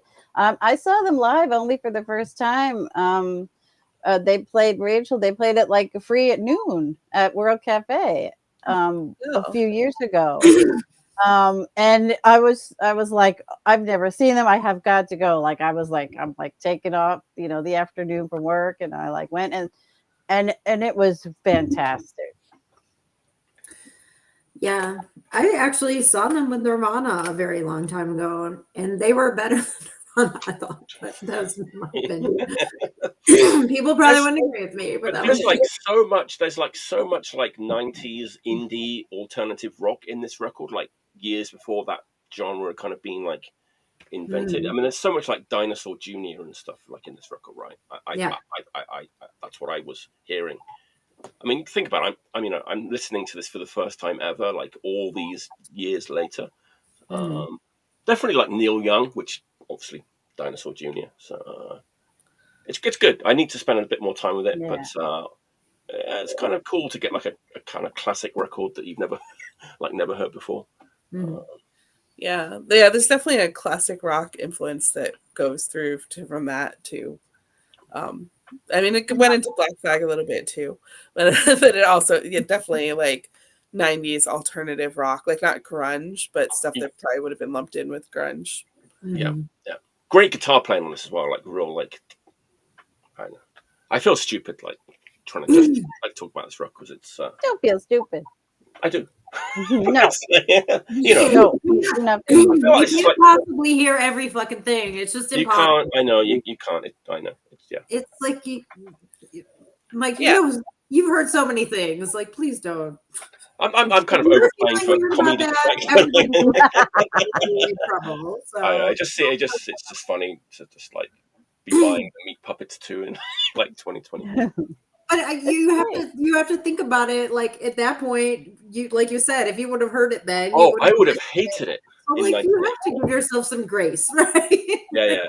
And I want to say, like, it's because of like this was the time you were supposed to hear it. I hated Dinosaur Jr. at the time. Even I didn't like. I hate Dinosaur Jr. I'll say it right now. At the time, I love them now, but I hate them now. You know what? I like Meat Puppets. I'm like making that face, but also like I think I understand why. Like I get why people might not like it. I love it, but I can see like certain aspects of it are too. Yeah, I get it. Definitely, if I had not gone on my Dinosaur Jr. journey, I would not like this at all. No, not at all. But I like it now. It's good. It's good. That's one of the good things about getting old, right? It's like you just like open. You don't care. It's like whatever, Yeah, that's definitely true. It's like the older I get, the less I worry about whether things are like cool. Exactly. Which is really. And then that makes you even cooler. Exactly. As Scoot said, it's an essential record. It's my collection feels complete now that I have it. Yeah. And I'll tell you, rounding it out. I'll tell you, I like. It was maybe like 2 years ago that I got Vibrators 2 and learned that Troops of Tomorrow by The Exploited is a cover. I did not know that either. For like, even though I knew The Exploited, it just didn't like. It's I mean, the internet is to sort of message boards that I feel like that happens to me pretty regularly. I'll hear something and be like, "Oh, I know this song already." Oh, wait, Yeah. such and so covered The it cover way of the later. song that I thought was somebody's Yeah. song was actually a cover. All right, Rachel. What's your fourth? Okay, so I've got this cat is on top of my records. This is Archie. Hey, It's kind of like no the CDs. wave of British heavy metal. Anyway, Yeah. he plays jazz. He's a so I'm gonna do a kind of classic record. Oh, I did hear it when it came out. I'm trying to get my cat away from me. Was one of the probably the first like punk show I ever went to. I was really young. I had gone to like Jewish arts, socialist arts camp and met a bunch of like really rich punks who had ways to get into New York City from where we lived in Connecticut. And we went to ABC No Rio because my cousin, who is like a shit worker at Max Rock and Roll, had sent me some like tapes and stuff, and she was like, "You should go see Jawbreaker." So I went to ABC No Rio and saw Jawbreaker. Also like Born Against, and also Nice. That's a good show. Filth. Oh, nice. So like this like was my intro into like DIY punk rock, like in a big way. Like I was like really like this band. I kind of followed them. The Split came out. You know, I had Max Rock and Roll because my cousin. So like I mail ordered. I sent concealed cash in the mail to look at records, and I got this, the Shit Split, the Filth. Flats. And I liked Filth a lot. They're more hardcore punk. I don't know how someone can sing like Jake from Filth sings like all the time and not completely fuck your voice up. But spoiler alert, probably can't. Yeah. And I don't like to set the bands on a split against each other. And this is very hard. Like I think do it. Ask a bunch of punks and like people, everyone will give you a different side or not be able to choose between this. And like I think like one of the hallmarks of a really good split is that like you could tell these bands knew each other. You could tell they like vibed with each other. They even like Filth like takes some lines from a Blatz song and puts into one of their songs, and then later Blatz took some lines from the Filth song on this and put it on a song on their 7-inch. Synergy. There was some synergy. Yeah, there's synergy. You can tell they like played together, and even though they don't really sound very similar, you know, they also like that's another cool thing is they don't sound like each other. Like Filth is like hardcore punk, really aggressive. Blatz is like this like, let's start a band. You can be in it. You can be in it. You can be in it. Let's all be in a band. You can't play any instruments. It's fine. Come be in our band. And, like it should be a fucking mess, and it kind of is a mess, but it's like such an like engaging and charming and like fun to listen to mess. So yeah, that's like it taught me a lot about like what punk rock could be, what like DIY means, you know. Like one of the only like punk rock people that I've ever met that I got kind of starstruck by was like Jesse from Blatz, who was like, even though he was like, you know, just like roadieing for a band and like stayed at our house for like 20 years ago. Like, oh, but he was like Jesse Blatz. Like but yeah, it's just a fucking great record. I don't know what else to say about it. It's got a nice fat booklet with all the lyrics. Yeah, that's the soundtrack of my teen years. And I did listen to this sideboard. But I don't think you have to pick a side. No, you we love it if you do, but you know. I need to go pee. Well, that got me thinking about like another Split album from the Bay Area, Grimple and yeah, I have that too. I have both of those. Ken Prank kind of reissued. Prank reissued like a couple of years ago. Think of what the other side of it is. Yeah, it was something like Not 23 more minutes. Not logical nonsense. No. It is logical nonsense. Is it? Okay. It is? Yes. There you go. Okay. Yes. That's what I was thinking of, but Yes. Well, I love that record too. I definitely listen to the Black Side more personally, but I love Filth also. But and I also didn't realize until just a few years ago that Jesse's from Philadelphia. Yep, it's from Roxborough. Yeah, I was like astonished because like I just always thought of Jesse as like a California guy, you know, like the king of California, and like just and I had never met. I've still never actually met Jesse in person, but we've become like friends, like on the imaginary world. But we're I think we are actually friends. Hi, Jesse. And so I was like surprised to find out that he was from Philly, and then like we kind of like were like, go Philly, go Gritty. We kind of bonded over Gritty. So. Yeah, it makes sense now that they covered "I Don't Care About You" by Fear, which is about Philadelphia. Right. So. But yeah, he's from Philly, and actually he knew Bill because he went to Wesleyan in Connecticut. Like him and the dude from Skinhead Magnet. I can't remember the name of. But yeah, some of the people from Jack Acid were from Connecticut and then moved, which I love. I don't know, Jack Acid. Like I'm not that into the like whole East Bay punk thing, but I love Blatz and I love like Jack Acid. Isn't Blatz like a brand of beer? Is that correct? Yep. Yeah.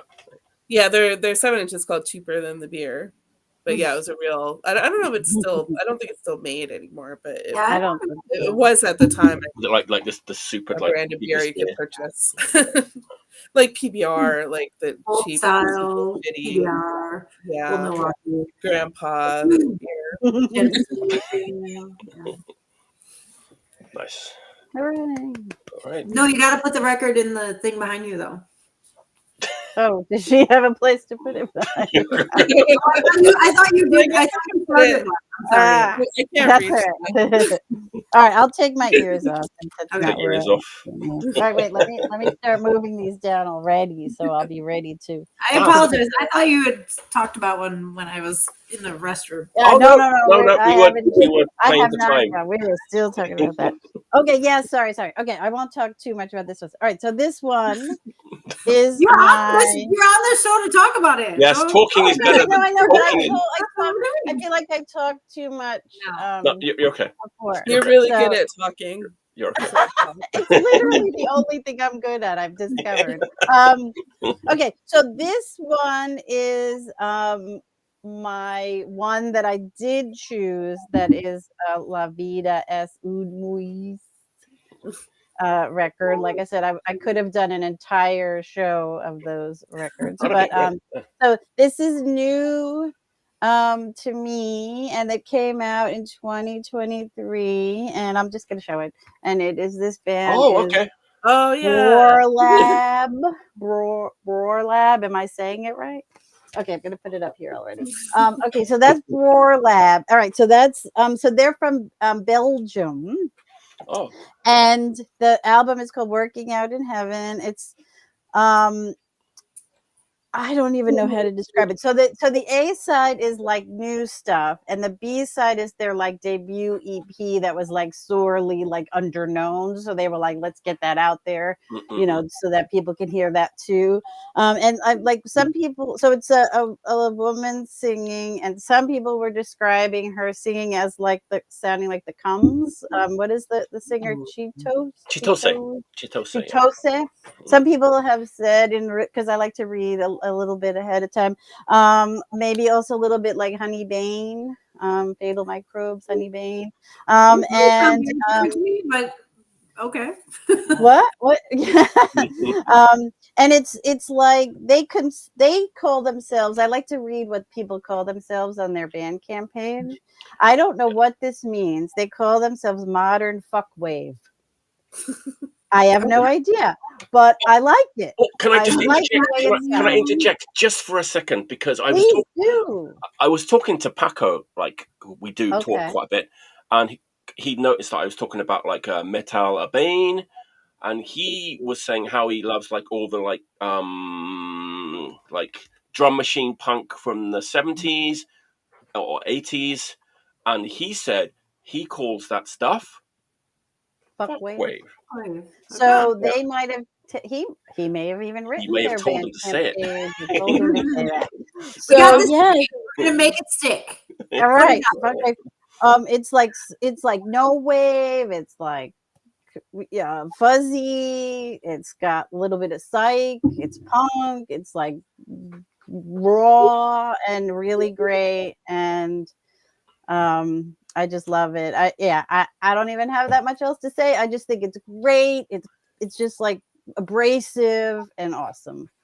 Awesome. I haven't heard it. I try to get as many as I can. I can't get them all, and that's one that I didn't get from last year. Well, that one stayed in the cart. Like I said, sorry state. Like I like, I wanted to literally spend like $500. I love you, sorry state. I think you're the greatest, and I will probably buy all those other records. Jeff from Sorry State is here. He loves Missing Persons too. Hey, Jeff. So yes, so thank you for existing, Sorry State, because you're the best. It is the best. Like if I lived in America, I'd be in dire. Yeah. So definitely, I think Cole would like this Brewer Lab. I think so. It sounds like I would like it. So thank you. I have that like digitally, but I didn't. It's one of the records I didn't to get on a record someday. Oh, garbage time! There it is. He's late. He's late again. 12 minutes late today. Oh my god! 12 minutes. Disgusting. That is what I like. It's funny because like, just let's talk about like La Vida SMS for a little bit. Like I was kind of following them for a bit, then I kind of fell off, and now I go back like looking at like the back catalogue. There's like so many things that I missed or didn't buy, and then now I'm kind of grabbing stuff like used. I went through every single one of their releases, and I was like, okay, I can't buy everything, but and not everyone is a classic. Let's be honest, but it's I don't know. pretty. Rachel, weren't you saying that recently you did a show and like everything on your show was, or like the first several things were from La Vida? I definitely sometimes find myself like when I'm like, I'm going to play all new releases, and I'm like, oh shit, I played nothing but like La Vida, Samus, like maybe a little bit of like Iron Lung. Feel it terrible. But yeah, I definitely sometimes I'm like, okay, I'm just the La Vida Samus showcase, like Symphony of Destruction. You appreciate it. If people wander into that, that's a good place to wander into. So yeah, that's not bad. Not a bad spot to be in.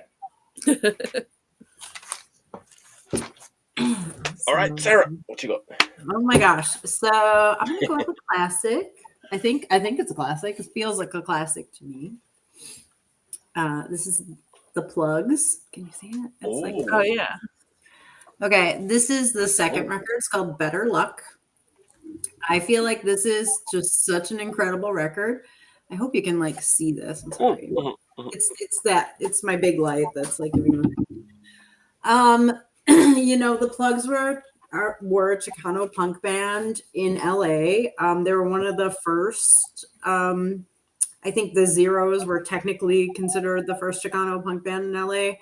I love the Plugz. I like the Zeros. I, really love the Brat, the Bags, all those bands, the Stains, everybody from that era. This record, I had heard songs from this, but it was reissued in 2023, and Brian grabbed it, and I cannot even tell you how much I listened to this. I listened to this so much. It's a punk record, but honestly, like these songs are just incredibly good rock and roll songs. They're good pop songs. They have like everything that you could possibly want in a song. There's amazing melodies. They have a lot of vocal harmonies, which I'm a super big sucker for. And, it's obviously, some people would say it's very time and a place, but there's just songs about living in LA and how tough it could be at the time. And there's songs about love. And there's like one of like my favorite songs ever maybe is called In the Wait on this, and it has everything that I ever want in a song. So I will encourage you all to look at it. You can find it online, but if you can track down the original, good luck. It'll probably cost you $1 million, but the 2023 reissue is beautiful.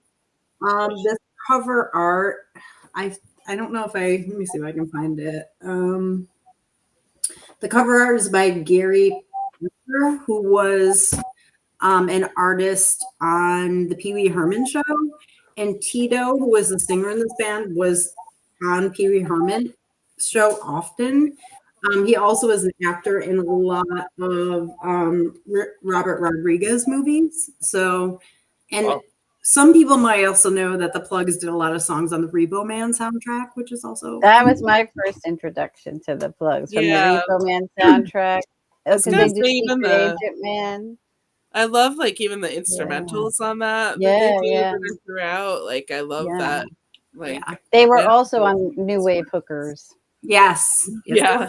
they were, yeah. Their records are really hard to find. yeah, they Yeah. are.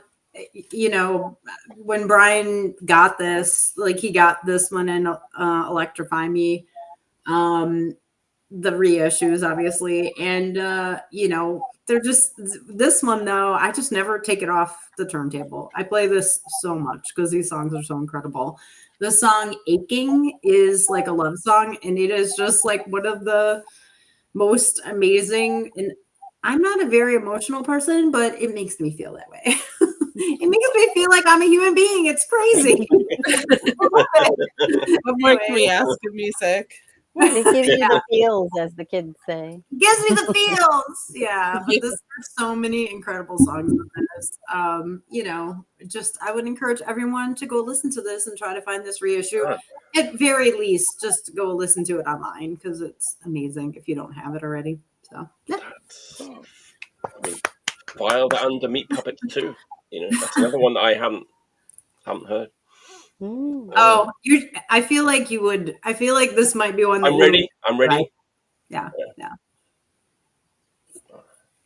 Just go on that old YouTube, throw it on. The old YouTubes. God, last round. It's gone by so quickly. Well, we're not done yet. We've got one more round. To go, but, That's good because the last one I have, I'm going to talk about for like an hour. No. You're going to do an Ebro? I'm going to Ebro. That was amazing. Like he talked about Agnostic Front for like 45 minutes. You know, Agnostic Front has earned 45 minutes of Ebro's time. So, you know, Anne, you were talking about like, you know, Anne was talking about like throwing things out of the cart. Well, not throwing things, like deleting things from the cart. I deleted a punk record from my stack for today. Going to be my last pick in favor of another record from Africa. I actually did get this one yesterday too. I don't dance. I'm British. I don't. What about that dance contest? But I will say that last night, after about 8 pints of lager and this record, I did dance a little bit in the comfort of my own home. And, no video footage. Can't do it there. Yeah. Africa. So, okay, I have like a favorite label that's like an archival label that does all this stuff. And there's kind of a few labels that do this, like Strut and Now Again and blah, blah, blah, blah. This label is like the king of like archival, like funk and other kind of music from Africa in the 70s. So before I show my pick, I'm talking about like this label, which is Analog Africa. Yeah. Not Analog Tack, Analog Africa. But this one is really, this is like Afrobeat airwaves. It's like West African shockwaves, Ghana and Togo, 72 to 79. I mean, this record is amazing. It's not my pick, but like sometimes they're all like compilations, right? For the most part, it's like 1 or 2 songs by, you know, a few bands. Yeah. But every now and again, like he'll have enough material by like one of the bands to be able to do like a standalone. from one of the bands, and like I have a favorite band from this compilation, and I didn't know that there was like a standalone record by this band. And so when I saw it yesterday, I was like super excited, and I bought it right away. And this is what I bought. Look at this. Check this out. Come on. It's the Orchestre Abass from Togo. It's like 1971, 72. I guess they had like 5 7-inches out in Togo and Ghana on Polygram in the 70s. Like, if you like, this is like, it's like the rawest, like funkiest funk that you've like ever heard in your life. It's insane. And of course, it's like it's recorded on like very like primitive equipment and like in a very like low budget way. What year? The music's from like 71, 72. Mm-hmm. This reissue actually came out like 8 years ago, but I kind of wasn't aware of it. It's super short too. I guess it's like maybe it's like a couple of the 7-inches, and then like there's some unreleased songs that were unearthed. Like the guy that does this label is, I mean, the amount of he basically goes around like searching for like lost tapes, from Ghana and Kenya and Nigeria and the Congo, and then he presents them in this like absolutely like beautiful way with like liner notes and like all the stories behind like all the behind the music, blah blah blah blah. But like giving it its due, yeah. I mean, it's so beautifully done. It's like it's absolutely incredible. I'd like to kind of have all the releases on Analog Africa, but there's like so many. But this one, oh my god, it's like like the rawest funk. Like I can't believe how funky and raw and amazing this record is. And it's basically him. He's the leader of the band. Organ. It's like, I don't know. We talk about like the Mummies and like distorted organ sound and like very raw garage. This is like even beyond that. It's like the most distorted, insane like organ sound. Is he playing organ and guitar at the same time? I don't know if he does it at the same time. Actually, not. Wow, it looks like he might be. Is. But look at this. It's like the Tiger 61. If anyone knows what the Tiger 61 is, I guess it's like an old like synth. And there's like another thing I like about like Analog Africa. If you go to their Bandcamp, they put the whole story on the Bandcamp, and I'm not going to read out all of it, obviously, because it's like super long. But like the story behind the record and how he got the take, blah blah blah blah. I did read it all, but I'm not going to read it out. But like, there's one like sentence that like really like stood out to me, and I am going to read that sentence. It's like, well, it was a little bit difficult for me like to get this record together because actually it's this guy. Actually, he was killed in 1993 by a hand grenade like thrown into his bedroom. So not the most like stable part of the world. I think wasn't there like some unrest between like Togo and Ghana? And I'm not sure. I didn't read into it too much, but well, I mean, enough to do that for sure. Right. Yeah. And it doesn't say why or how. It doesn't kind of go into it in detail, but that's what happened. So I know I'm a sucker for this stuff. This old. Well, thank God that somebody spent some time to document it, right? Because you think about that, and you think about like, well, I think about this often, like how privileged we are here, and like how we have so many opportunities to make music and do all these things. Like when you get to hear things that that it was especially 1971. I mean, holy 71, shit. 72. But there's so much of this stuff. Like, I'm glad that people find it and are able to share it, right? Document it. Yeah, and a lot of it it's influenced by James Brown and Hendrix, but then they put their like the stamp of like the kind of the local or the regional like music onto it, so it like elevates it to like something completely different. Anyway, I love Analog Africa, and I was like super happy to get this Orchestre Abass. It's super short too because they don't have much material. It's like 22 minutes, so it's like I played this. Oh, sorry, I chucked out some punk records in favor of this because I was dancing to this. Yeah. Last night. Listen, if it's gonna get you up and dancing, you chuck those And playing it really loud too. Like, your like neighbors too are loud so too. mad. Yeah, that's my last pick. But Analog Africa is such a great. Awesome. Yeah. Nice. That's my great. I wrote that down. I wrote it down on my fresh sheet. All right. Awesome. All right, Rachel, what's your last pick? All right, my last pick is actually slightly inspired. I mean, I was actually listening to it this week, but it's also slightly inspired by the last time that Sarah was on. We were talking about the fall. And You know I love the fall. Oh my god. but I can't remember. Did if the what's it? What? Now I can't remember the name of that band. Whatever, doesn't matter.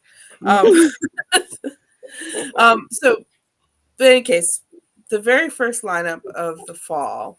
Blue Orchids. Sorry. What? Oh. Blue Orchids. No, I don't know. Blue Orchids. That's the band that was mentioned. This is related to that band. So, Una Baines, who's amazing. Yes.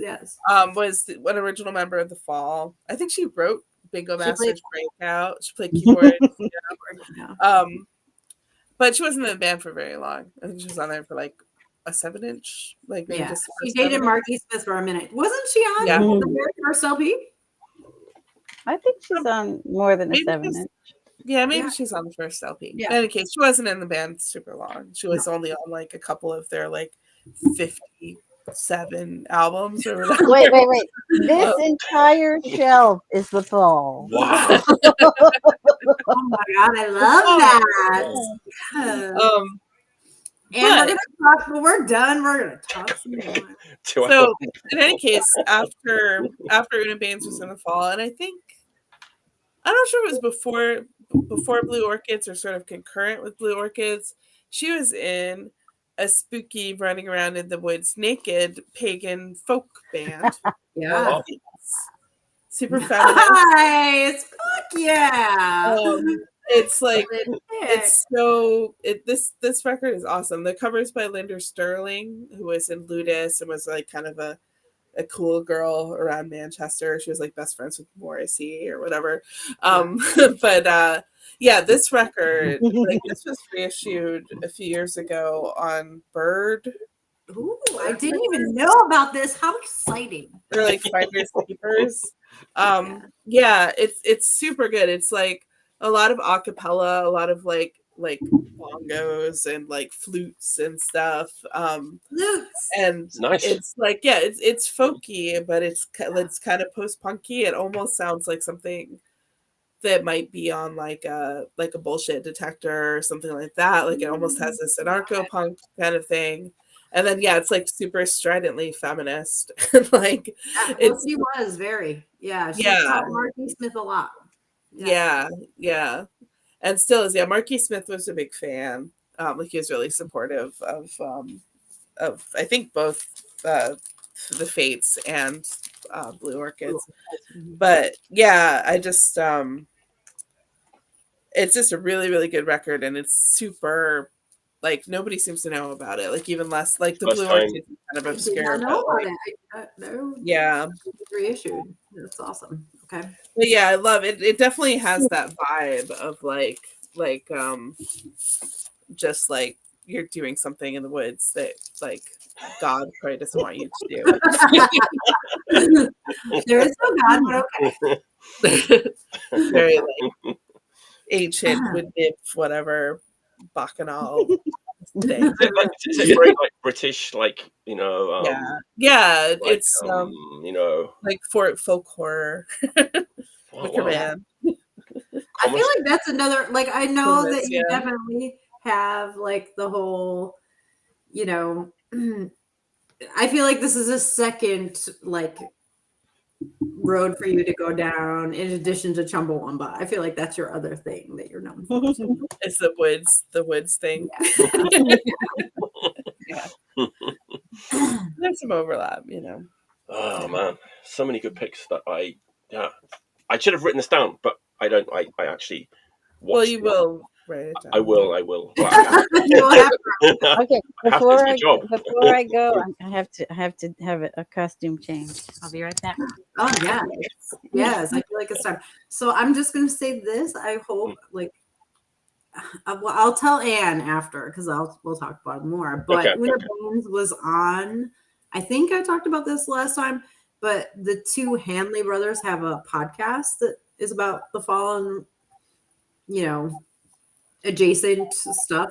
But Una Baines was on one, and it was amazing. So you should check that out if you have not listened. Oh to it. yeah, It's I will. awesome. Yeah.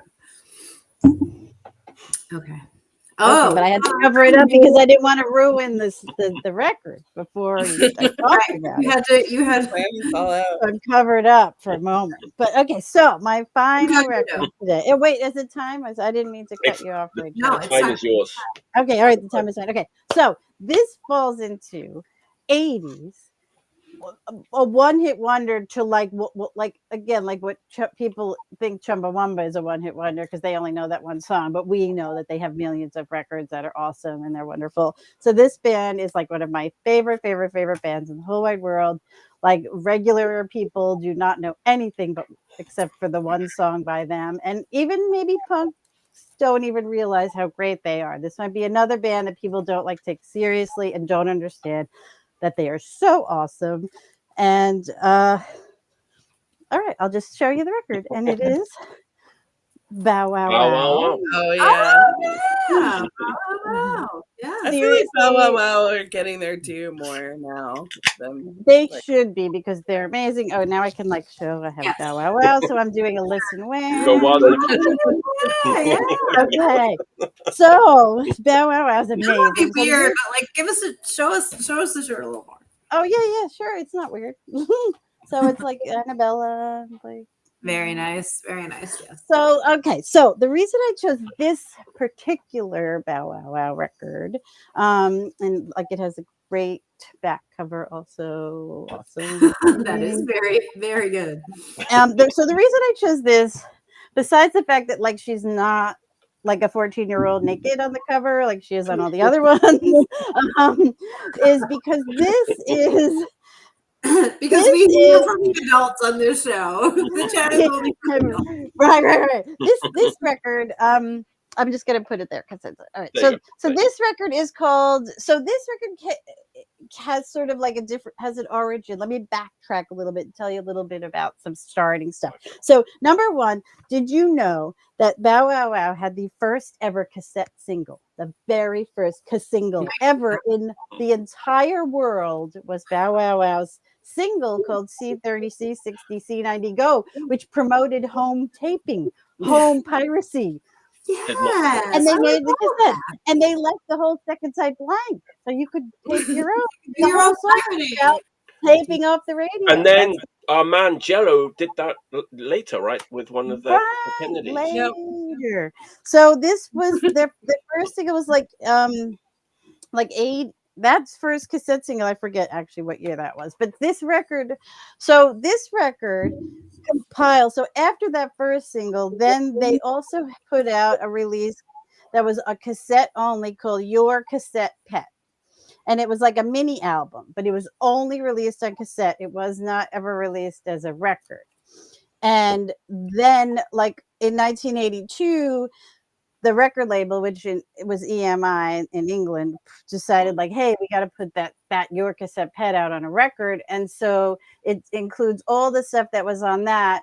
Plus, now this is so there's a couple of different versions of this. This one is called 12, the original recordings, the 12 original recordings. That's the US version on Harvest Records.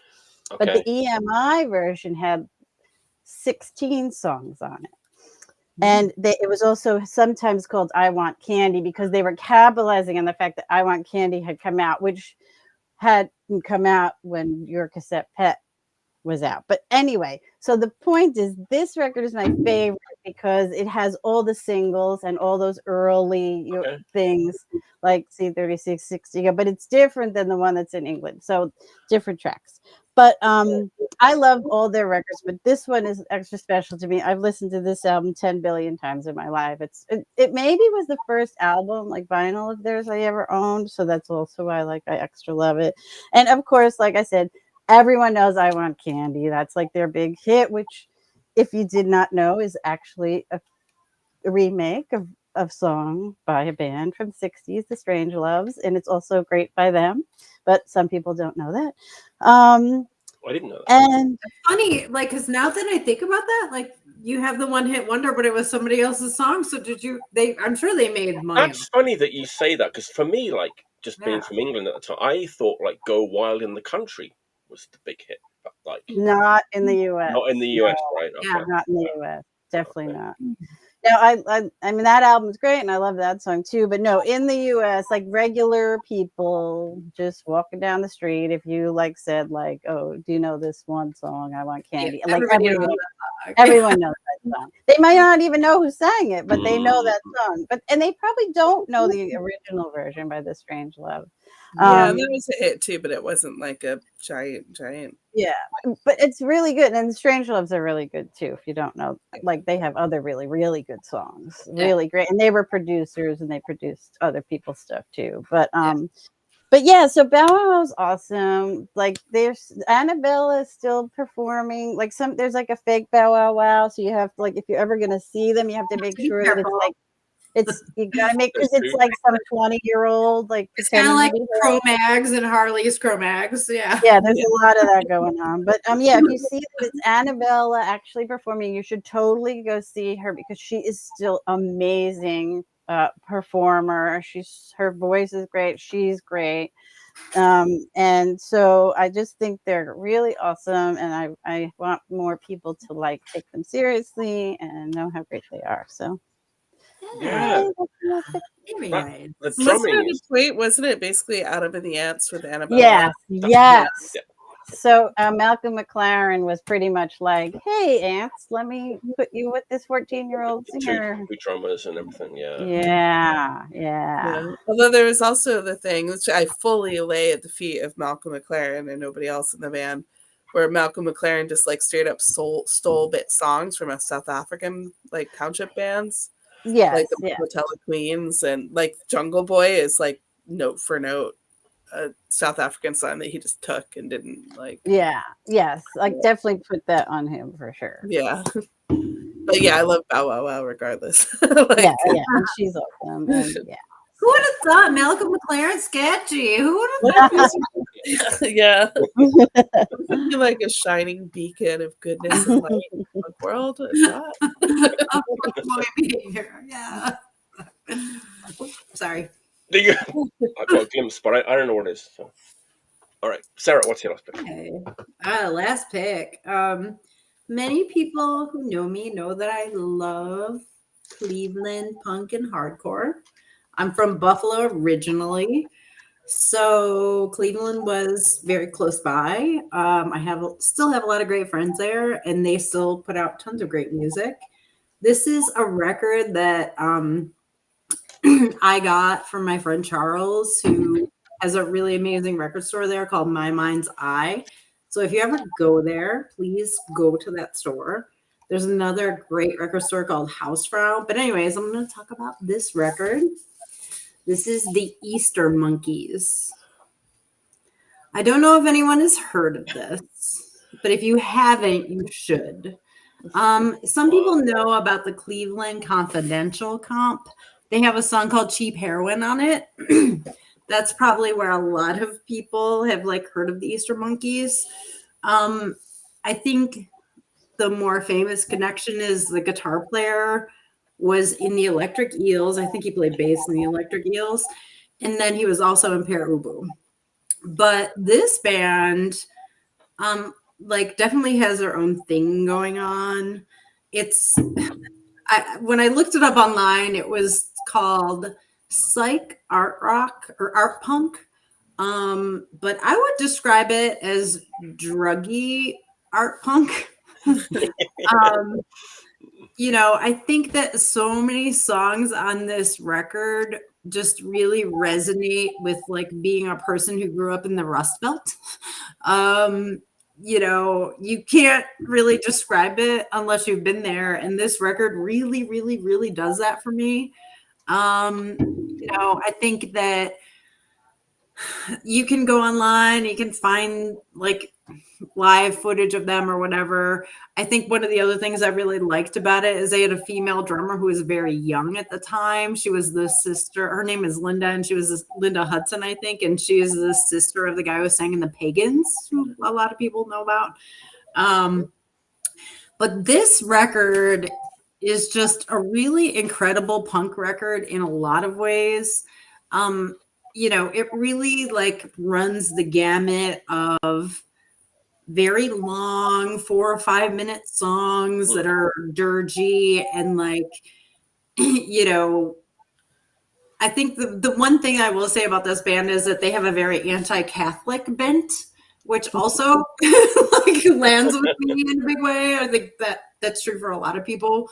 And I think that like the first 3 songs on this, Take Another Pill, now I'm trying to see it, but because I'm blind, I can't. The second song is Underpants, which is just an amazing punk rock song all the way around. And Monkey See, Monkey Do are just some of the most immediate and great rock and roll punk songs of that era. Wow. This band was around in the early 80s. They played with people like the Gun Club. There's some pretty funny I don't know if it's on this or if it's on the CD re-release that came out later. But there were some live tracks from that in which they like take some footage from or some tracks from when they play with the Gun Club, and basically the singer in this band is just making fun of Jeffrey Pierce. And it's just, I think this really like speaks to a lot of what I like about Cleveland hardcore is that it was pretty antagonistic, and it definitely was like, yeah, it's crazy here and it's not great, but we're going to make the most of it. And we're going to like tell you how we're feeling about it. And that's what you hear in this record. So if anybody is like ready to go down the road of like, I want to hear some weird punk shit from Cleveland, you should find this. I'm ready. You're ready. I'm ready. Again, I don't know how easy it is to find this. It might be really easy to find. The thing that I was reading online is that the record was recorded in like 1982 or 1983, and then it didn't actually get released until 1991. Okay. Wow. And I feel like this was one that was like sitting in the back of the closet and nobody really listened to it. And they're like, "Oh, Sarah, you like all this weird shit. You might like this too." But then a CD was re-released in the 2000s and more people heard it. So I think that the version of Cheap Heroin that's on Cleveland Confidential is a little better on this. They had a little more time to kind of form and become a more stable band. The singer in this band was also in the Kneecappers, if people think about like Cleveland punk in that way. So I don't know if you're all Cleveland punk fanatics like me, but you might be familiar. I just saw that Cleveland Confidential record just the other day, like in the store. Yeah. A lot of get that. You should have got it. Buy it. Buy it. Buy it. Buy it. Buy it. Find it. Find it. You can't buy everything, right? I'm trying to like. Okay, the notes in red are the Easter monkey notes, so I'm hoping monkey notes. Did they cover all of it? I don't know. I hope so. Okay. That's it. That's the end of the episode. That was so great. Yay. Fun times. It was fun. It went by really quickly. A lot of stuff I hadn't heard of. Some old favorites. Some of my picks were in there too. Oh, Great. Let me just announce next week's show. Chicago again. Next week. Christine's gonna be on. Yay! Yes, indeed. Christine Wolf debut. Yeah. Man, I've had that like this. I think it's the second Daylight Robbery I bought like about a month ago, and I played it to death. But I keep like not showing it because I can't do it justice with my sort of limited vocabulary. So, but one day it will happen. One day. So wow, do you know great Jeff? Jeff, yes. Also Jeff's there, coming on too. Yeah. Christine. Oh, Wolf. he's on next week. That's Yes, awesome. yes. Christine Wolf, Jeff Rice, and Jordan Atkins. Yay! I love that. Yes. There you go. It's gonna be. I was just listening to Pedestrians today. All the buzz. True The story. pedestrian sissy. I'm trying, sissy. If you are watching this, you have to come on. Well, we have asked her. We've asked her. I'll just say that. Yeah, we've asked her. Yeah. I know. You know. We'll work. We'll continue to like put her in a headlock and get her on there. Yeah, we're gonna keep talking after the cameras stop rolling, perhaps about the fall or perhaps other things. Awesome. Thanks for tuning in. It's a great episode. Until next time. Oh, what's the date next Friday? May 31st. 31st. But actually, it'll be June for me. June 1st.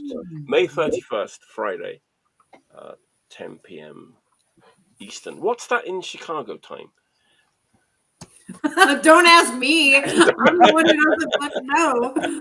I think it's Like 9 an hour p.m. earlier? Chicago's 1 hour early. 1 hour earlier. 9 p.m. Chicago time. 9 p.m. Chicago time. All right. I'll be sitting there at 8 p.m. trying to get on. You can go in the chat. I'll be early in the chat. All right. All right. Until next time, stay healthy and